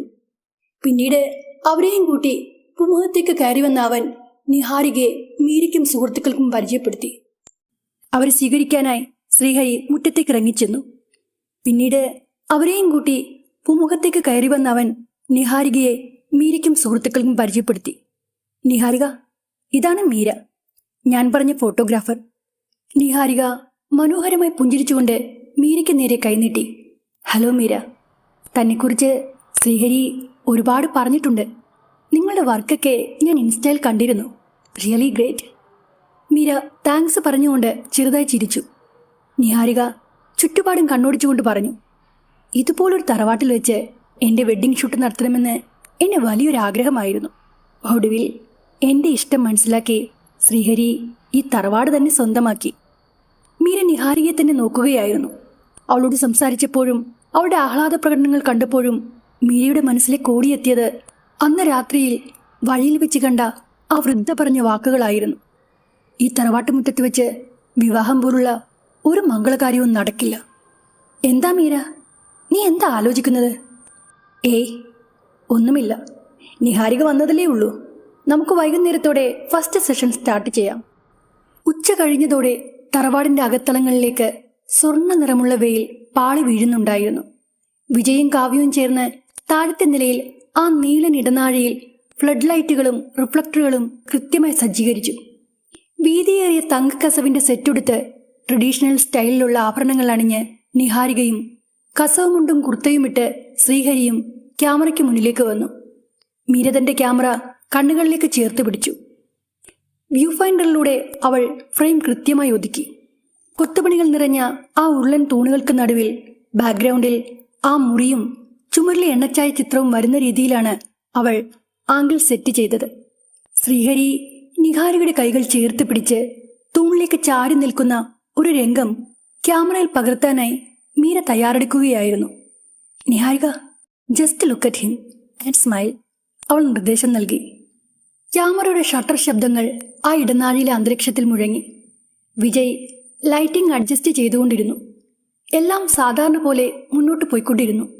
എന്നാൽ അടുത്ത ഒരു ക്ലോസപ്പ് ഷോട്ടിനായി മീര ക്യാമറയുടെ ലെൻസ് സൂം ചെയ്ത ആ നിമിഷം വ്യൂ ഫൈൻഡറിലൂടെ അവൾ തികച്ചും വിചിത്രമായ ഭയാനകവുമായ ആ കാഴ്ച കണ്ടു.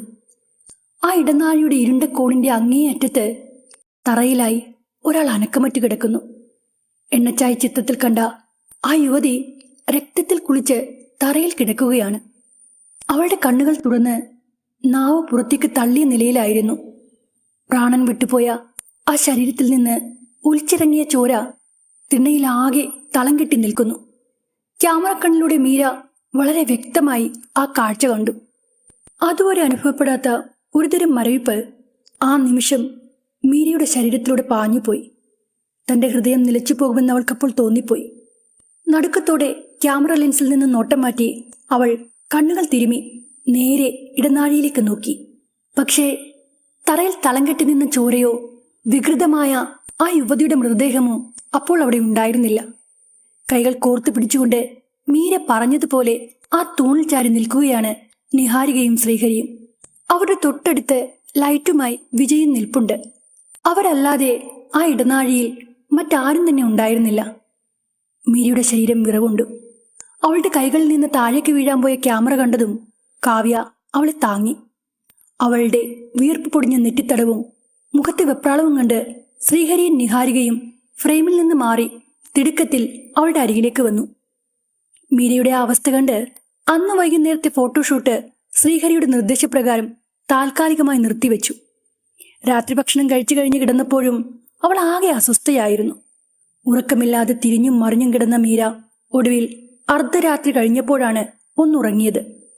എന്നാൽ ആ ഉറക്കത്തിലും അവളെ കാത്തിരുന്നത് അസാധാരണമായ മറ്റൊരനുഭവമായിരുന്നു.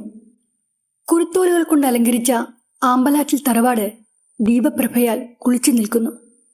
ഒരു തിരുവാതിര രാത്രിയായിരുന്നു അത്. നിലാവെളിച്ചത്തിൽ തറവാട്ടിലെ കുളത്തിൽ മുങ്ങി നീരാടി ഈരൻ മുടിപ്പിന്നലിൽ ദശപുഷ്പങ്ങൾ ചൂടി പുളിയിലക്കരയുള്ള സെറ്റുമുണ്ടുടുത്ത് പെണ്ണുങ്ങളെല്ലാം അണിഞ്ഞൊരുങ്ങി നിലവിളക്കിന് ചുറ്റുമായി കൈകൊട്ടി ചൂട് വെച്ചുകൊണ്ട് തിരുവാതിര കളിക്കാൻ തുടങ്ങി. ആ തിരുവാതിരപ്പാട്ടിന്റെ ഈണവും കയ്യടിയും മീരയുടെ ചെവിയിൽ മുഴങ്ങി. വിളക്കിന് ചുറ്റും നിന്ന് ചുവടുവെച്ച സ്ത്രീകളുടെ കൂട്ടത്തിൽ സർവാഭരണ വിഭൂഷിതയായി ആ സുന്ദരിയായ യുവതിയും ഉണ്ടായിരുന്നു. അവളെ കാണാൻ ഒരു ദേവീ വിഗ്രഹം പോലെ തോന്നിച്ചു. മുറ്റത്ത് കൈകൊട്ടിക്കളിയുടെ ആഹ്ലാദ ആരവങ്ങൾക്കിടയിൽ അകത്തെ ഇരുണ്ട ഒരു മുറിക്കുള്ളിൽ വെച്ച് രണ്ട് യുവാക്കൾ ഗൗരവമായ എന്തോ കാര്യം ചർച്ച ചെയ്യുകയായിരുന്നു. അതിലൊരുവൻ ഗൂഢമായ ഒരു ചിരിയോടെ മറ്റേയാളുടെ തോൾ പിടിച്ചുകൊണ്ട് പറഞ്ഞു, വൈജയന്തി നിന്നെ വഞ്ചിക്കുകയാ ബാലകൃഷ്ണ. അവൾക്ക് നിന്റെ ചേട്ടൻ ശങ്കർദാസിനെയാ ഇഷ്ടം. പാത്തും പതുങ്ങിയും ഇരുവരും തമ്മിൽ പലയിടത്തും വെച്ച് സംസാരിക്കുന്നത് ഞാൻ നേരിൽ കണ്ടിട്ടുണ്ട്. വൈജയന്തി എന്ന പേര് കേട്ടപാടെ മീര തന്റെ കണ്ണുകൾ മലർക്കി തുറന്നു. കാവ്യോടൊപ്പം ഉറങ്ങിക്കിടന്ന അവൾ അപ്പോൾ ബെഡ്റൂമിലായിരുന്നില്ല. മറിച്ച് ആമ്പലാറ്റിൽ തറവാട്ടിലെ കുളക്കടവിൽ ഇരുട്ടിൽ ഒറ്റയ്ക്ക് നിൽക്കുകയായിരുന്നു. കുളക്കടവിനടുത്തുള്ള അയിനിമരത്തിന്റെ ചുവട്ടിൽ ആരോ പുറംതിരിഞ്ഞു നിൽക്കുന്നുണ്ടായിരുന്നു. അന്തരീക്ഷത്തിൽ മനം മടുപ്പിക്കുന്ന സാമ്പ്രാണിത്തിരിയുടെ ഗന്ധം നിറഞ്ഞു. വടിയും കുത്തിപ്പിടിച്ച് അവൾ കരിയിലേക്ക് നടന്നടുത്ത ആളെ മീര പെട്ടെന്ന് തന്നെ തിരിച്ചറിഞ്ഞു. അന്ന് രാത്രിയിൽ വഴിയിൽ വെച്ച് കണ്ടുമുട്ടിയ ആ മുത്തശ്ശി. നിങ്ങൾ ആരാ? ഈ തറവാട്ടിൽ വെച്ച് വിവാഹം പോലുള്ള മംഗളകർമ്മങ്ങൾ നടക്കില്ല എന്ന് അന്ന് എന്തിനാ നിങ്ങൾ എന്നോട് പറഞ്ഞത്? മീരയുടെ ശബ്ദം പതറി. ഞാൻ സത്യമാ കുട്ടി പറഞ്ഞത്. ഈ അമ്പലാറ്റിൽ തറവാട്ടിൽ വെച്ച് നടക്കാനിരിക്കുന്ന ആ വിവാഹം അത് നടക്കില്ല. അവളത് നടത്തിക്കില്ല. ആരാണ് ഈ വിവാഹത്തിന് എതിര് നിൽക്കുന്നത്? വൈജയന്തി. ആമ്പലാറ്റിൽ തറവാട്ടിലെ ബാലകൃഷ്ണന്റെ ഭാര്യയായിരുന്ന വൈജയന്തി. പണ്ട് അമ്മ പറഞ്ഞു തന്ന കഥകളിലെ വൈജയന്തി എന്ന പേര് വീണ്ടും വീണ്ടും കേട്ടപ്പോൾ മീര ഒരു നിമിഷം സ്തംഭിച്ചുപോയി. തന്റെ തലച്ചോറിലൂടെ ഒരു മിന്നൽ പിണർ പാഞ്ഞു പോയതുപോലെ അവൾക്ക് തോന്നി. മരിച്ചുപോയ വൈജയന്തിയെ തറവാട്ടിൽ വെച്ച് പലരും കണ്ടിട്ടുണ്ടെന്ന കാര്യം അമ്മ പറഞ്ഞിരുന്നു. വൈജയന്തിയുടെ മരണശേഷം തറവാട്ടിലുള്ളവർക്ക് കഷ്ടകാലമായിരുന്നു. മാറാരോഗവും ദാരിദ്ര്യവും ആ കുടുംബത്തെ വേട്ടയാടി. ഒടുവിൽ ഒരു ഗതിയും പരഗതിയുമില്ലാതെ അവർ തറവാടും പറമ്പും മഞ്ഞർക്ക് വിറ്റ് പല വഴിക്ക് പിരിഞ്ഞുപോയി. ആ ഒരു നിമിഷം കൊണ്ട് അമ്മ പണ്ട് പറഞ്ഞ കാര്യങ്ങൾ അത്രയും മീരയുടെ മനസ്സിലേക്ക് പാഞ്ഞെത്തി. അമ്മ പറയാറുള്ള ആ തറവാട് അതിതാണോ? ഈ ആമ്പലാറ്റിൽ തറവാട്ടിലാണോ എൻ്റെ അമ്മ ജനിച്ചു വളർന്നത്? അവളുടെ മനസ്സിൽ ഉടലെടുത്ത ആ ചോദ്യങ്ങൾക്കുള്ള ഉത്തരം ആ വൃദ്ധയുടെ സംസാരത്തിൽ നിന്ന് തന്നെ അവൾ മനസ്സിലാക്കിയെടുത്തു. കുട്ടിക്കാലം മുതലേ അമ്മയുടെ നാവിൽ നിന്ന് കേട്ട അമ്മയുടെ തറവാട്, അവിടേക്കാണ് താൻ അറിയാതെ കയറി വന്നിരിക്കുന്നത്. മുത്തശ്ശിയുടെ മരണശേഷമാണ് അമ്മയുടെ അച്ഛൻ ആ തറവാട് മറ്റാർക്കോ വിറ്റത്.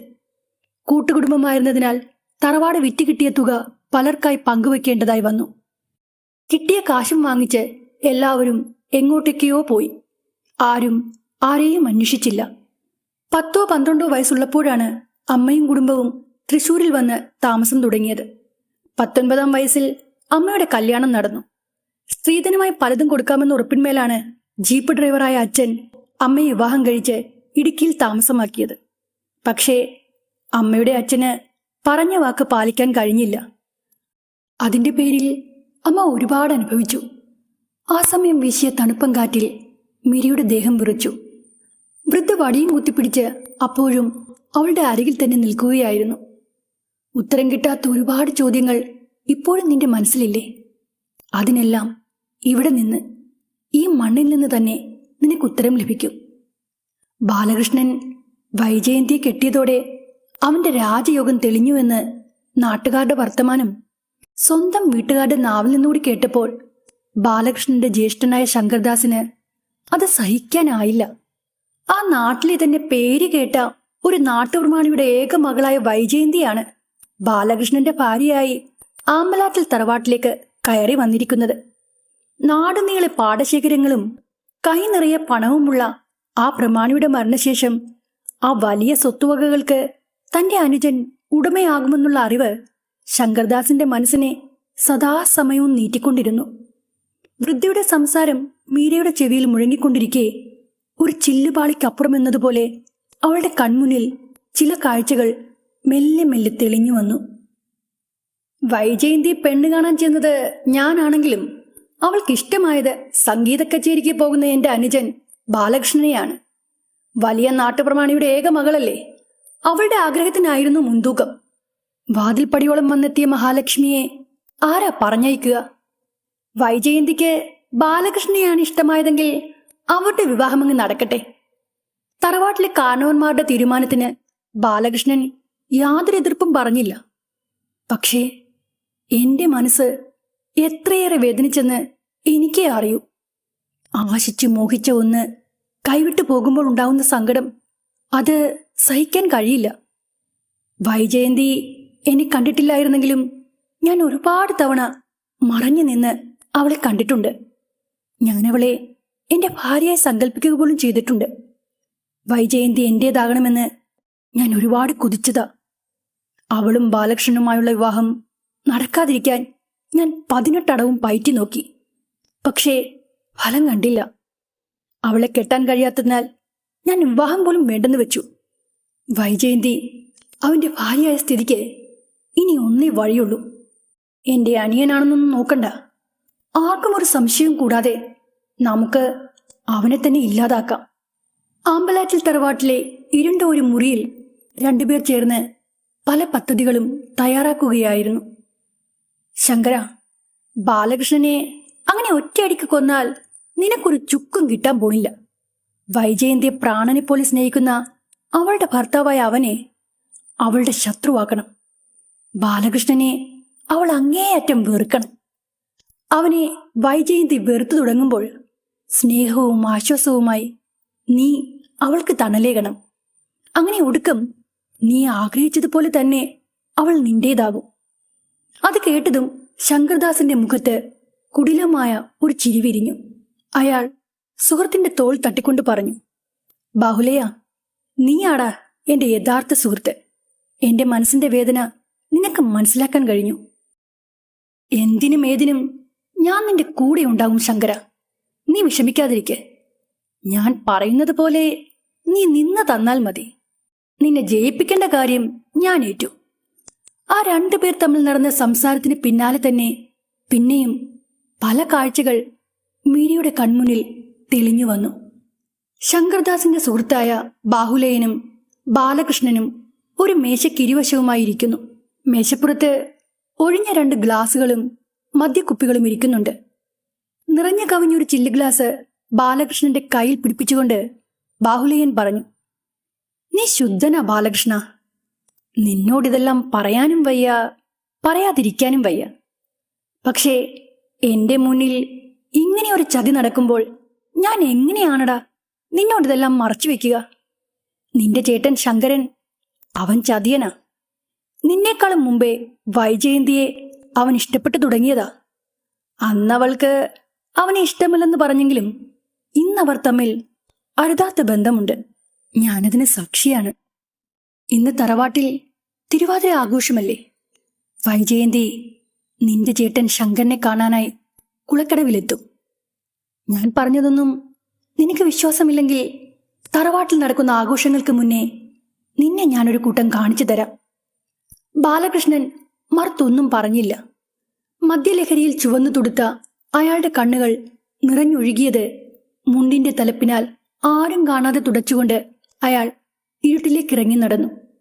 ആമ്പലാറ്റിൽ തറവാടിന്റെ മുറ്റത്ത് തിരുവാതിര ആഘോഷങ്ങൾ പൊടിപൊടിക്കവേ വൈജയന്തി ബാലകൃഷ്ണനെ തിരയുകയായിരുന്നു. വൈജ, ബാലകൃഷ്ണനെ തിരിയുകയാണോ? പെട്ടെന്ന് തെക്കിനിയിലെ വരാന്തയിൽ നിന്ന് ആ ചോദ്യം കേട്ടപ്പോൾ വൈജയന്തി ആകെ ഭയന്നുപോയി. അത് ബാഹുലേയനായിരുന്നു. അയാൾ ഇരുട്ടിൽ നിന്ന് വെളിച്ചത്തിലേക്ക് മാറി നിന്നു. ഇന്ന് ബാലകൃഷ്ണന്റെ ജന്മദിനമാ. നിങ്ങളുടെ വിവാഹം കഴിഞ്ഞിട്ട് അവന്റെ ആദ്യത്തെ പിറന്നാളല്ലേ? അവനെ നമുക്കൊന്ന് ഞെട്ടിക്കണം. എല്ലാം ഞങ്ങൾ നേരത്തെ തന്നെ പ്ലാൻ ചെയ്തിട്ടുണ്ട്. ബാലകൃഷ്ണന് കൊടുക്കാനുള്ള സമ്മാനം അത് ശങ്കറിന്റെ വകയാ. അവൻ ഏറ്റവും ഇഷ്ടപ്പെട്ട ഒന്ന്. ശങ്കർ കുളക്കടവിലുണ്ട്. വൈജയന്തി അവിടേക്ക് ചെല്ല്. ചുമരിലെ എണ്ണച്ചായ ചിത്രത്തിൽ താൻ കണ്ട ആ സുന്ദരിയായ യുവതി, അത് താൻ കുട്ടിക്കാലം തൊട്ട് കേട്ട കഥകളിലെ വൈജയന്തി ആയിരുന്നു എന്ന അറിവിൽ മീര ആ തണുപ്പിലും വീർത്തു കുളിച്ചു. നാണം നിറഞ്ഞ പുഞ്ചിരിയോടെ വൈജയന്തി ഒറ്റയ്ക്ക് കുളക്കടവിലേക്ക് നടന്നു. കുളത്തിന്റെ ആദ്യത്തെ പടവിൽ തന്നെ അവളെയും കാത്തുന്നതുപോലെ ശങ്കർദാസ് നിൽപ്പുണ്ടായിരുന്നു. തിരുവാതിര ആഘോഷങ്ങൾക്കിടയിൽ സർവാഭരണ വിഭൂഷിതയായി അണിഞ്ഞൊരുങ്ങി വന്ന വൈജയന്തിയെ കണ്ടപ്പോൾ ശങ്കർദാസ് ഒരു നിമിഷത്തേക്ക് എല്ലാം മറന്നങ്ങനെ നിന്നുപോയി. പിന്നീട് തന്റെ ദൗത്യം ഓർമ്മ വന്നതുപോലെ അയാൾ പെട്ടെന്ന് ആത്മനിയന്ത്രണം വീണ്ടെടുത്ത് തന്റെ പോക്കറ്റിൽ കിടന്ന ഒരു മോതിരമെടുത്ത് അവൾക്ക് നേരെ നീട്ടിക്കൊണ്ട് പറഞ്ഞു, ഇത് ബാലകൃഷ്ണന്റെ മോതിരമാണ്. കളഞ്ഞുപോയ ഈ മോതിരം എനിക്ക് കിട്ടിയപ്പോൾ ഞാനത് അവന് നേരിട്ട് കൊടുക്കാൻ ഒരുങ്ങിയതാണ്. പക്ഷേ അവന്റെ ജന്മദിനത്തിൽ അവൻ ഏറ്റവും ഇഷ്ടപ്പെട്ടവളായ നിന്റെ കൈകൊണ്ട് അത് കൊടുക്കുമ്പോൾ ബാലകൃഷ്ണന്റെ സന്തോഷം ഇരട്ടിയാകും. ശങ്കർദാസ് കൈവശമുണ്ടായിരുന്ന ആ മോതിരം വൈജയന്തിയെ ഏൽപ്പിക്കുന്നത് കുളക്കടവിലെ വലിയ അയനിമരത്തിന്റെ ചുവട്ടിൽ ഒളിച്ചു നിന്നുകൊണ്ട് ബാഹുലേയൻ ബാലകൃഷ്ണന് കാണിച്ചു കൊടുത്തു. നിലാവെളിച്ചത്തിൽ പടവിന്മേൽ നിൽക്കുന്ന വൈജയന്തിയെയും ശങ്കർദാസിനെയും ബാലകൃഷ്ണൻ വ്യക്തമായി കണ്ടു. പക്ഷേ അവർ തമ്മിൽ നടന്ന ആ സംസാരം അത് അയാൾ കേട്ടില്ല. ആ കാഴ്ചയ്ക്ക് അയാൾ പലവിധ അർത്ഥങ്ങൾ നൽകി. എഴുതിയിൽ എണ്ണയൊഴിക്കുന്നത് പോലുള്ള ബാഹുലേയന്റെ സംസാരം കൂടിയായപ്പോൾ ബാലകൃഷ്ണൻ ഇല്ലാത്തത് പലതും മോഹിച്ചു. ഇപ്പോൾ എങ്ങനെയിരിക്കുന്നു ബാല? ഞാൻ പറഞ്ഞത് സത്യമാണെന്ന് നിനക്ക് ബോധ്യമായില്ലേ? ആരും കാണാതെ ഈ എട്ടത്ത് മാറി നിന്നുകൊണ്ട് ഇരുവർക്കും എന്താ ഇത്ര സംസാരിക്കാനുള്ളത്? സംസാരം മാത്രമാണോ? ശങ്കരൻ വൈജയുടെ കയ്യിൽ എന്തോ കൊടുത്തതും നീ കണ്ടില്ലേ? ഇന്ന് തിരുവാതിരയാ. അവൻ അവൾക്ക് വിലപിടിപ്പുള്ള എന്തോ ഒരു സമ്മാനം വാങ്ങിക്കൊടുത്തതാ. അമ്പലപ്പറമ്പ് തോറും കച്ചേരി പാടി നടക്കുന്ന നിന്നെ കൊണ്ട് ഇതൊന്നും പറ്റില്ലെന്ന് അവൾക്ക് നന്നായി അറിയാം. ബാഹുലേയന്റെ വാക്കുകൾ കാരമുള്ളുകൾ കണക്കെ ഹൃദയത്തിൽ തറച്ചപ്പോൾ ബാലകൃഷ്ണൻ ദേഷ്യത്തിൽ പല്ലുകൾ ഞെരിച്ചുകൊണ്ട് അകത്തേക്ക് നടന്നു. വൈജയന്തി കുളക്കടവിൽ നിന്ന് മടങ്ങിപ്പോയതിനു ശേഷമാണ് ബാഹുലേയൻ ശങ്കർദാസിന്റെ അരികിലേക്ക് ചെന്നത്. എന്നാലും ശങ്കര, നീ പറഞ്ഞതുപോലെ തന്നെ പണി പറ്റിച്ചു. നീ പറഞ്ഞ കള്ളം അവളും വിശ്വസിച്ചു. ഞാൻ പറഞ്ഞ കള്ളം നിന്റെ മണ്ടനായ അനിയനും വിശ്വസിച്ചു. ഇരുവരും തങ്ങൾ ഒരുക്കിയ പദ്ധതി വിജയിച്ചതോർത്ത് തല തല്ലി ചിരിച്ചു. ശങ്കർദാസ് കൊടുത്ത ആ മോതിരം വൈജയന്തി കോൽവിളക്കിന്റെ വെട്ടത്തിൽ നോക്കിക്കാണുകയായിരുന്നു. ഇടനാഴിയിലെ തൂണിനും മറയിൽ നിന്ന് അവളെ നോക്കി നിന്ന ബാലകൃഷ്ണന്റെ മനസ്സ് ഉമിത്തിയ പോലെ നീറുകയായിരുന്നു. എന്റെ പാട്ടിനെ ഇഷ്ടപ്പെട്ടെന്ന് നിനക്കിപ്പോൾ അയാൾ തന്ന കല്ല് പതിച്ച മോതിരത്തിനോടായോ ഇഷ്ടം? നിയന്ത്രിക്കാനാവാത്ത ദേഷ്യത്താൽ ബാലകൃഷ്ണന്റെ കണ്ണിൽ ഇരുട്ട് ഇരച്ചു കയറി. വിവേകബുദ്ധി നഷ്ടപ്പെട്ട അയാൾ അടുത്ത നിമിഷം വൈജയന്തിയുടെ നേർക്ക് പാഞ്ഞടുത്തു. തിരിഞ്ഞൊന്ന് നോക്കുന്നതിന് മുമ്പ് തന്നെ അവളുടെ കയ്യിലിരുന്ന കോൽവിളക്ക് ബാലകൃഷ്ണൻ കൈക്കലാക്കി കഴിഞ്ഞിരുന്നു. അതിന്റെ അഗ്രം വൈജയന്തിയുടെ ഉദരത്തിൽ തുളഞ്ഞു കയറാൻ അധിക സമയം വേണ്ടി വന്നില്ല. കണ്ണടച്ചു തുറക്കുന്ന സമയം കൊണ്ട് എല്ലാം കഴിഞ്ഞിരുന്നു. 4 ദിക്കും നടുങ്ങുമാർ ഉച്ചത്തിൽ അലറിക്കരഞ്ഞുകൊണ്ട് അവൾ നിലത്തേക്ക് പിടഞ്ഞു വീണു.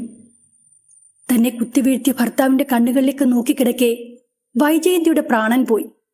മരണവെപ്രാളത്തിൽ ഉദരത്തിൽ തുളഞ്ഞു കയറിയ കോൽവിളക്കിന്റെ അഗ്രം ഊരിമാറ്റാൻ വൈജ ശ്രമിച്ചെങ്കിലും അതിനു മുമ്പേ അവളുടെ ശരീരം നിശ്ചലമായി കഴിഞ്ഞിരുന്നു. കണ്ണുനീർ ഒഴുകിയിറങ്ങിയ അനക്കമറ്റുപോയ കണ്ണുകളിൽ അവൾക്ക് ചോദിക്കാനാവാതെ പോയ ഒരേ ഒരു ചോദ്യം ബാക്കിയായി. എന്തിനായിരുന്നു എന്നോടിത് ചെയ്തത്?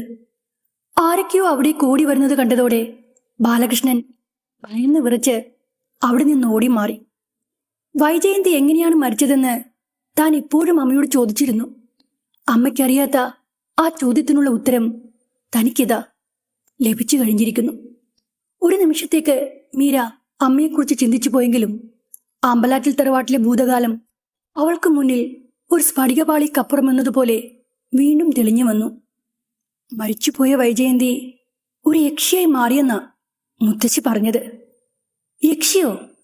അതേ ശ്രീകുട്ടി, യക്ഷി. പടുമരണം സംഭവിച്ച ഒരു പെണ്ണിന്റെ ആത്മാവ് മരണശേഷം യക്ഷിയായി മാറുമത്രേ. പോരാത്തതിന് മരിച്ച സ്ത്രീ വയറ്റിക്കണ്ണുകൂടി ആയാൽ അവളുടെ പക ഇരട്ടിയായിരിക്കും.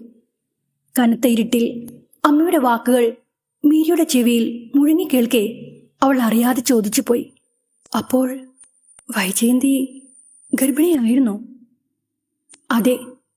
ബാലകൃഷ്ണൻ ഒരു അച്ഛനാകാൻ പോകുന്നുവെന്ന വാർത്ത ആ തിരുവാതിര രാത്രിയിൽ അവനോട് അവൾ പറയാനിരുന്നതാണ്. എന്നാൽ അതിനൊന്നിനും അവൾക്കായില്ല. മീരയുടെ മുന്നിൽ നിന്ന് വൃദ്ധ അത്രയും പറഞ്ഞുകൊണ്ട് ഇരുട്ടിലേക്ക് നടന്നു മറഞ്ഞു. ആ കനത്ത ഇരുട്ടിൽ 2 കണ്ണുകൾ തിളങ്ങി നിന്നു. തീക്കനൽ പോലെ തിളങ്ങുന്ന കണ്ണുകളുള്ള ആ രൂപത്തിന്റെ മുന്നിൽ നിന്ന് ശങ്കർദാസ് ഭയന്ന് ഉറച്ചു. വൈജയന്തിയുടെ മരണശേഷം അയാൾക്ക് ഉറക്കമില്ലായിരുന്നു. ശങ്കർദാസ് മനസ്സിൽ വിചാരിച്ചതുപോലെ ആയിരുന്നില്ല കാര്യങ്ങൾ നടന്നത്. ബാലകൃഷ്ണനെ ഒരു സംശയരോഗിയാക്കി മാറ്റിയാൽ അവന്റെയും വൈജയന്തിയുടെയും ജീവിതം നരകതുല്യമായി തീരുമെന്ന് അയാൾ കരുതിയിരുന്നു. അങ്ങനെയായാൽ വൈജ തന്റെ വലയിൽ വീഴുമെന്ന് അവൻ അന്ധമായി വിശ്വസിച്ചു. പക്ഷേ ആ ഒറ്റ രാത്രി കൊണ്ട് എല്ലാം തകിടം മറിഞ്ഞു. വൈജയന്തി കൊല്ലപ്പെട്ടു. അവളെ ആരാണ് കൊന്നതെന്ന് മറ്റാർക്കും അറിയില്ലായിരുന്നെങ്കിലും അവളുടെ കൊലപാതകി ബാലകൃഷ്ണൻ തന്നെയാണെന്ന് ശങ്കരനും ബാഹുലേയനും അറിയാമായിരുന്നു. വൈജയന്തിയുടെ മരണത്തോടെ ബാലകൃഷ്ണന്റെ മാനസിക നില തെറ്റി. മുഴുഭ്രാന്തനായ അയാൾ മാണിക്യപുരത്ത് അലഞ്ഞു തിരിഞ്ഞു നടന്നു. ഒരു ഈച്ച പോലും അറിയാതെ ബാഹുലേയൻ അന്നേ തന്നെ നാടുവിട്ടു. ശങ്കർദാസിന്റെ ഉറക്കം കെടുത്തിക്കൊണ്ട് ആമ്പലാറ്റിൽ തറവാട്ടിലെ രാത്രികളിൽ അയാൾ മരിച്ചുപോയ വൈജയന്തിയെ കാണാൻ തുടങ്ങി. പല മന്ത്രവാദികളെയും കണ്ടു. അവർ പറഞ്ഞ പൂജകളും ആവാഹന കർമ്മങ്ങളും നടത്തി. രക്ഷകൾ ധരിച്ചു. എന്നിട്ടും ഒന്നിനും ഫലമുണ്ടായില്ല. പകരം യക്ഷിയായി മാറിയ വൈജയന്തിയുടെ ശക്തി നാൾക്ക് നാൾ വർദ്ധിച്ചുകൊണ്ടിരുന്നു. ആ രാത്രിയിൽ വൈജയന്തിയുടെ തീക്കനൽ കണ്ണുകൾക്ക് മുന്നിൽ ശങ്കർദാസ് താൻ ചെയ്തു കൂട്ടിയ തെറ്റുകളെല്ലാം ഏറ്റുപറഞ്ഞ് മാപ്പ് ചോദിച്ചു. ഇല്ല, നീ ചെയ്ത തെറ്റിന് മാപ്പില്ല. നീ കാരണം എന്റെയും എനിക്ക് പിറക്കാനിരുന്ന എന്റെ കുഞ്ഞിന്റെയും ജീവനാണ് നഷ്ടമായത്. ശങ്കർദാസ് നോക്കി നിൽക്കെ ഇരുട്ടിൽ തെളിഞ്ഞു വന്ന വൈജയന്തിയുടെ രൂപം അയാളുടെ അരികിലേക്ക് പാഞ്ഞെടുത്തു. ചോരച്ചുണ്ടുകൾക്കിരുവശവുമായി കണ്ട അവളുടെ വെളുത്ത നീണ്ട കൂർത്ത ദംഷ്ട്രകൾ ഇരുട്ടിൽ തിളങ്ങി. പകയുടെ കനലുകൾ ജ്വലിക്കുന്ന അവളുടെ കണ്ണുകളിലേക്ക് നോക്കാൻ അയാൾക്കായില്ല. ആർത്തട്ടഹസിച്ചുകൊണ്ട് വൈജയന്തി ശങ്കർദാസിന്റെ നെഞ്ചിലേക്ക് അവളുടെ മൂർച്ചയേറിയ കൂർത്ത നഖങ്ങൾ കുത്തിയിറക്കി. നെഞ്ചിൻ കൂട് പിളർന്ന് ആ മനുഷ്യന്റെ ഹൃദയം ഭക്ഷിച്ചുകൊണ്ട് വൈജയന്തിയുടെ ഭീകരരൂപം ഇരുട്ടിലെവിടെയോ മറഞ്ഞു. നേരം ഇരുണ്ടു വെളുത്തപ്പോൾ ശങ്കർദാസിന്റെ ശരീരം കത്തിക്കരിഞ്ഞ നിലയിലായിരുന്നു. കിടക്കക്കരികിൽ കത്തിച്ചു വച്ചിരുന്ന റാന്തൽ വിളക്ക് അബദ്ധവശാൽ കാല് തട്ടി മറിഞ്ഞ് തീ പിടിച്ചാണ് അയാളുടെ മരണം സംഭവിച്ചതെന്ന് വീട്ടുകാർ പറഞ്ഞതോടെ അയാളുടെ മരണത്തിന്റെ രഹസ്യം ആരും അറിഞ്ഞില്ല. ശങ്കർദാസിന്റെ മരണത്തിന് പിന്നാലെ അയാളുടെ നേരെ ഇളയ അനുജനായ ബാലകൃഷ്ണനും പടുമരണം സംഭവിച്ചു. മാണിക്യപുരത്തെ ബസ് സ്റ്റോപ്പിൽ മരിച്ചു കിടന്ന ആ മനുഷ്യന്റെ കഴുത്തിൽ പല്ലുകളേറ്റു മുറിഞ്ഞതുപോലുള്ള അടയാളങ്ങൾ ഉണ്ടായിരുന്നു. ദേഹം ആകെ മാന്തി കീറിയതുപോലെ ആഴമേറിയ നഖക്ഷതങ്ങളേറെ ഉണ്ടായിരുന്നു. ചത്ത് മലച്ചുകിടന്ന ബാലകൃഷ്ണന്റെ ശരീരം മീരയുടെ കൺമുന്നിൽ തെളിഞ്ഞു വന്നതോടെ ചോര പുരണ്ട ഒരു നീളൻ നാവ് മിന്നലുളി വേഗത്തിൽ അവളുടെ കൺമുന്നിലൂടെ പാഞ്ഞു മാറി. അതോടെ ബാലകൃഷ്ണന്റെ കൊലയാളി ആരാണെന്ന് ആരും പറയാതെ തന്നെ അവൾക്ക് മനസ്സിലാവുകയും ചെയ്തു. ഭയന്ന് വിറച്ചു നിന്ന മീരയ്ക്ക് വീണ്ടും ഇരുട്ടിൽ ആ വൃദ്ധയെ കാണാൻ കഴിഞ്ഞു. വൈജയന്തിയുടെ ആത്മാവ് അതിപ്പോഴും ഈ ആമ്പലാറ്റിൽ തറവാട്ടിലുണ്ട്. അവളുടെ പ്രതികാരം ഇപ്പോഴും പൂർത്തിയായിട്ടില്ല. അവളുടെ മരണത്തിന് ഉത്തരവാദിയായ ഒരാൾ, അയാൾ ഇപ്പോഴും ജീവനോടെയുണ്ട്. ആ മനുഷ്യന്റെ അവസാനം കാണാതെ വൈജയന്തിയുടെ പക അടങ്ങില്ല. അസഹനീയമായ ഭയത്താൽ കിതച്ചു തുടങ്ങിയ മീരയുടെ തോളിൽ ഒരു കൈത്തലം അമർന്നു. അവൾ ഞെട്ടലോടെ തിരിഞ്ഞു നോക്കി. മീര, എന്തു പറ്റി? നീ വല്ല ദുസ്വപ്നവും കണ്ടോ? കാവ്യയുടെ ആ ചോദ്യം കേട്ട് അവൾ ചുറ്റുപാടും നോക്കി. താനിപ്പോഴും ബെഡ്റൂമിൽ കാവ്യയുടെ അരികിൽ കിടക്കുകയായിരുന്നുവെന്ന അറിവ് അവൾക്ക് തെല്ല ആശ്വാസം നൽകി. എന്നാലും താൻ കണ്ട കാഴ്ചകൾ അതെല്ലാം സത്യമാണെന്ന് അവളുടെ മനസ്സ് പറഞ്ഞുകൊണ്ടേയിരുന്നു. ആ രാത്രി മുഴുവനും അവൾ ഉറങ്ങാതെ കഴിച്ചുകൂട്ടി. അടുത്ത ദിവസം പുലർച്ചെ എഴുന്നേറ്റ് ഫോട്ടോഷൂട്ടിനുള്ള ഒരുക്കങ്ങൾ നടത്തിയെങ്കിലും മീരയുടെ ഉള്ളിൽ വല്ലാത്തൊരു ടെൻഷൻ ഉണ്ടായിരുന്നു. വൈജയന്തിയുടെയും അവളുടെ കുഞ്ഞിന്റെയും മരണത്തിന് ഉത്തരവാദിയായ ഇപ്പോഴും ജീവിച്ചിരിക്കുന്ന ആ മൂന്നാമത്തെ ആൾ, അത് ആരായിരിക്കും? ആ ചോദ്യം അവളുടെ മനസ്സിനെ വല്ലാതെ അലട്ടിക്കൊണ്ടിരുന്നു. ഫോട്ടോഷൂട്ടിന്റെ ആദ്യ സെഷനുകൾക്ക് ശേഷം ക്യാമറ വിജയനെ ഏൽപ്പിച്ച് അല്പനേരം മീര വിശ്രമിച്ചു. ആ സമയത്താണ് ആരുടെയോ ദയനീയമായ നിലവിളി ഉയർന്നു കേട്ടത്. ആ ശബ്ദം തറവാട്ടിലെ കുളക്കടവിൽ നിന്നായിരുന്നു കേട്ടത്.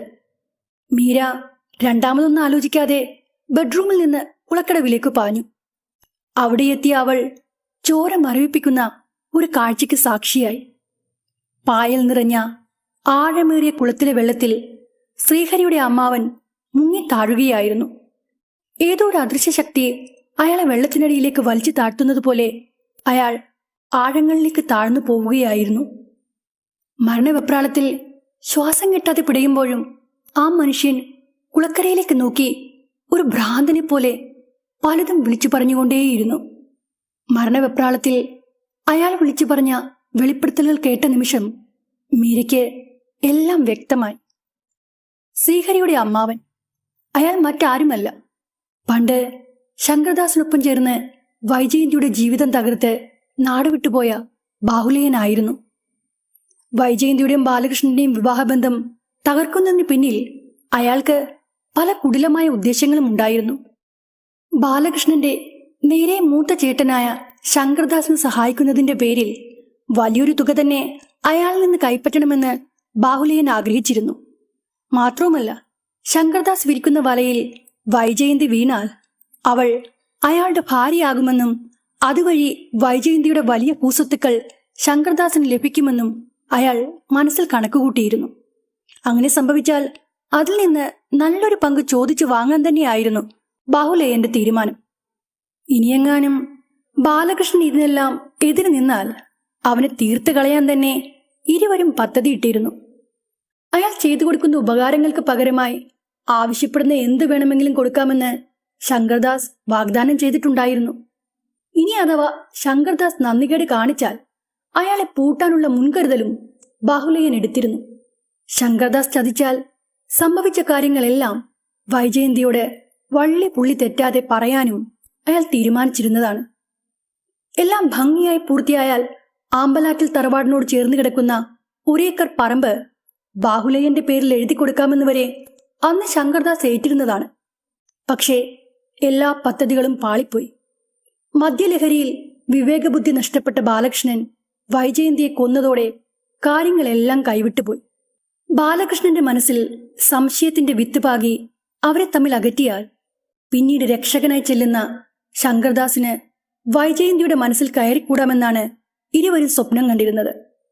എന്നാൽ വൈജയന്തിയുടെ ദാരുണമായ മരണത്തോടെ എല്ലാ പദ്ധതിയും പൊളിഞ്ഞു. അവളുടെ മരണത്തിന് കാരണക്കാരായി കണ്ട് വൈജയന്തിയുടെ അച്ഛൻ ബാലകൃഷ്ണനോടൊപ്പം തങ്ങൾ ഇരുവരെയും കൊന്നു കൊലവിളിക്കുമെന്ന് ബാഹുലേയൻ ഭയന്നു. അതോടെ മനസമാധാനം നഷ്ടപ്പെട്ട അയാൾ അന്ന് തന്നെ നാടുവിട്ടു. പക്ഷേ വർഷങ്ങൾക്കു ശേഷം മാണിക്യപുരത്തേക്ക് തിരിച്ചെത്തിയ അയാൾ കണ്ടത് ആമ്പലാറ്റിൽ തറവാടിന്റെ പതനമായിരുന്നു. ശങ്കർദാസും ബാലകൃഷ്ണനും പണ്ടേ മരിച്ചു മണ്ണോടടിഞ്ഞിരിക്കുന്നു. തറവാട്ടിൽ ബാക്കി അവശേഷിച്ചവരിൽ ചിലർക്ക് മാറാരോഗം പിടിപെട്ടു. കടക്കണിയിൽപ്പെട്ടുപോയ കാരണവന്മാർ തമ്മിൽ കലഹിച്ച് ഒടുവിൽ തറവാട് വിറ്റുതുലച്ച് അവർ പല വഴിക്ക് പിരിഞ്ഞുപോയി. പലരുടെയും കയ്യിലെത്തപ്പെട്ട ആമ്പലാറ്റിൽ തറവാട് ഒടുക്കം തന്റെ അനന്തരക്കാരനായ ശ്രീഹരി വാങ്ങിച്ചുവെന്ന് അറിഞ്ഞതോടെ ബാഹുലേയൻ തന്റെ ഏറ്റവും ഇളയ മകളായ നിഹാരികയെ അവന് വിവാഹം കഴിച്ചു കൊടുക്കാൻ തീരുമാനിച്ചു. മകളും മരുമകനും വിവാഹശേഷം അമേരിക്കയിലേക്ക് തിരിച്ചു പോകുമ്പോൾ തനിക്ക് ആമ്പലാറ്റിൽ തറവാട്ടിൽ താമസമാക്കാമെന്ന് അറിഞ്ഞതോടെ അയാൾ അതീവ സന്തോഷത്തിലായിരുന്നു. പണ്ട് ശങ്കർദാസിൽ നിന്ന് തട്ടിയെടുക്കാമെന്ന് വിചാരിച്ച അതേ മണ്ണും തറവാടും ഇനി സ്വന്തം മകളിലൂടെ തന്റെ കൈകളിൽ വന്നു ചേരുമെന്നറിഞ്ഞതിന്റെ അഹങ്കാരത്തിലായിരുന്നു അയാൾ. പക്ഷേ ആമ്പലാട്ടിൽ തറവാട്ടിൽ ബാഹുലേയൻ കാലുകുത്തിയ നിമിഷം മുതൽ വൈജയന്തിയുടെ പ്രതികാരദാഹിയായ ആത്മാവ് അയാളുടെ ചോരക്കായി കാത്തിരിക്കുകയായിരുന്നു. ബാഹുലേയന്റെ കണ്ണുകളിലെ ഭീതി നിറഞ്ഞ നോട്ടം കുളത്തിന്റെ കൽപ്പടവുകളിലേക്കായിരുന്നു. അവിടെ അയാൾക്ക് കാണാൻ കഴിഞ്ഞ വൈജയന്തിയുടെ ഭീകരരൂപത്തെ മീരയ്ക്കും അപ്പോൾ കാണാൻ കഴിഞ്ഞു. അഴിഞ്ഞുലഞ്ഞ തലമുടിയുമായി തുറച്ചുന്തിയ കണ്ണുകളോടെ കുളപ്പടവിൽ കുത്തിയിരുന്ന വൈജയന്തിയെ കണ്ട് മീരയുടെ ദേഹം വിറകൊണ്ടു. അടുത്ത നിമിഷം കുളക്കരയിൽ നിന്ന് മീരയെ ചൂണ്ടിക്കാണിച്ച് വൈജയന്തിയുടെ ആത്മാവ് വിഷാദം നിറഞ്ഞ ശബ്ദത്തിൽ പറഞ്ഞു, "ആ നിൽക്കുന്നത് എന്റെ വയറ്റിൽ കുടിത്ത പെൺകുഞ്ഞിന്റെ പുനർജന്മമാണ്. എന്റെ മകളായി പിറക്കേണ്ടിയിരുന്നവളെ ചതിയന്മാരായ നിങ്ങൾ ഇല്ലാതാക്കി. അവളെ സാക്ഷി നിർത്തി ഞാൻ നിന്റെ ജീവൻ എടുക്കുകയാണ്." മിന്നലൊളി വേഗതയിൽ വൈജയന്തിയുടെ കൂർത്ത ദംഷ്ട്രകൾ അയാളുടെ കഴുത്തിൽ അമർന്നു. കുളത്തിന് നടുവിൽ കിടന്ന് കൈകാലിട്ടടിച്ച ബാഹുലേയന്റെ മേലേക്ക് അവൾ ചാടി വീഴുകയായിരുന്നു. വലിയൊരലർച്ചയോടെ ആ മനുഷ്യൻ ചോര തുപ്പി. നിമിഷ നേരം കൊണ്ട് കുളത്തിലെ വെള്ളം രക്തവർണമായി. ആർത്തട്ടഹസിച്ചുകൊണ്ട് വൈജയന്തി ബാഹുലേയന്റെ ചലനമറ്റ ശരീരം കുളത്തിന്റെ ആഴങ്ങളിലേക്ക് വലിച്ചു താഴ്ത്തി. മീരയ്ക്ക് തന്റെ കാലുകൾ നിലത്തുറച്ചതുപോലെ തോന്നിപ്പോയി. അവളുടെ കണ്ണുകൾ നിറഞ്ഞൊഴുകുകയായിരുന്നു. അമ്മ പറഞ്ഞു തന്ന കഥകളിലെ വൈജയന്തിയെ തനിക്ക് എന്തുകൊണ്ടാണ് മറക്കാൻ കഴിയാതിരുന്നതെന്ന് അവൾക്കപ്പോൾ മനസ്സിലായി. ഒരിക്കൽ പോലും കണ്ടിട്ടില്ലാത്ത തന്റെ അമ്മയുടെ തറവാടായ ആമ്പലാറ്റിൽ തറവാട്ടിലേക്ക് താൻ എത്തിച്ചേർന്നതിന്റെ ഉദ്ദേശവും അവൾക്ക് ഇതിനകം ബോധ്യമായി കഴിഞ്ഞിരുന്നു. പ്രതികാരദാഹിയായ വൈജയന്തി തന്റെ ഭീകരരൂപം വെടിഞ്ഞ് ഒരു തവണ കൂടി അവൾക്ക് മുന്നിൽ പ്രത്യക്ഷമായി. കാറ്റിൽ പാറിപ്പറന്ന അവളുടെ തലമുടി ഇഴകളിൽ തലോടിക്കൊണ്ട് ചെറു പുഞ്ചിരിയോടെ ആ സുന്ദര രൂപം അതീവ തേജസ്സോടെ പ്രകാശിച്ചു.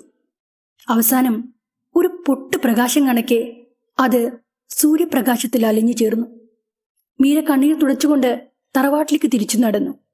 അവൾക്ക് ആരോടും ഒന്നും പറയാൻ തോന്നിയില്ല. ഫോട്ടോഷൂട്ട് പൂർത്തിയാക്കി ആമ്പലാട്ടിൽ തറവാട്ടിൽ നിന്ന് തിരിച്ചു പോകാൻ ഒരുങ്ങുന്ന നേരം വൃദ്ധ പറഞ്ഞ വാക്കുകൾ അവൾ വീണ്ടും ഓർത്തു. ആമ്പലാട്ടിൽ തറവാട്ടിൽ വെച്ച് വിവാഹമുള്ളൊരു മംഗളകർമ്മം നടക്കില്ല. അത് സത്യമായിരുന്നു. ഗതികിട്ടാതലയുന്ന ഒരു കൂട്ടം ആത്മാക്കൾ ഇപ്പോഴും അവിടെയുണ്ട്. ശങ്കർദാസും ബാഹുലേയനും ബാലകൃഷ്ണനും അവരിൽ ചിലർ മാത്രം. വൃദ്ധ പറഞ്ഞത് സത്യമായിരുന്നു. അന്നു വൈകുന്നേരത്തോടെ തറവാട്ടിലെ കുളത്തിൽ ശ്രീഹരിയുടെ അമ്മാവനായ ബാഹുലേയന്റെ വീർത്ത് ചീർത്ത ശരീരം പൊന്തി വന്നു. കുളിക്കാനിറങ്ങിയ ആൾ കാലെത്തി തലയടിച്ച് വെള്ളത്തിൽ വീണതെന്നായിരുന്നു പോലീസിന്റെ നിഗമനം. വിള്ളലി വീണ പടവിനറ്റത്തെ ദ്രവിച്ചു വീണ തൂണിലെ തുരുമ്പ് പിടിച്ച കമ്പിയുടെ അഗ്രഭാഗം അയാളുടെ കഴുത്തിൽ തറഞ്ഞു കയറിയിരുന്നു.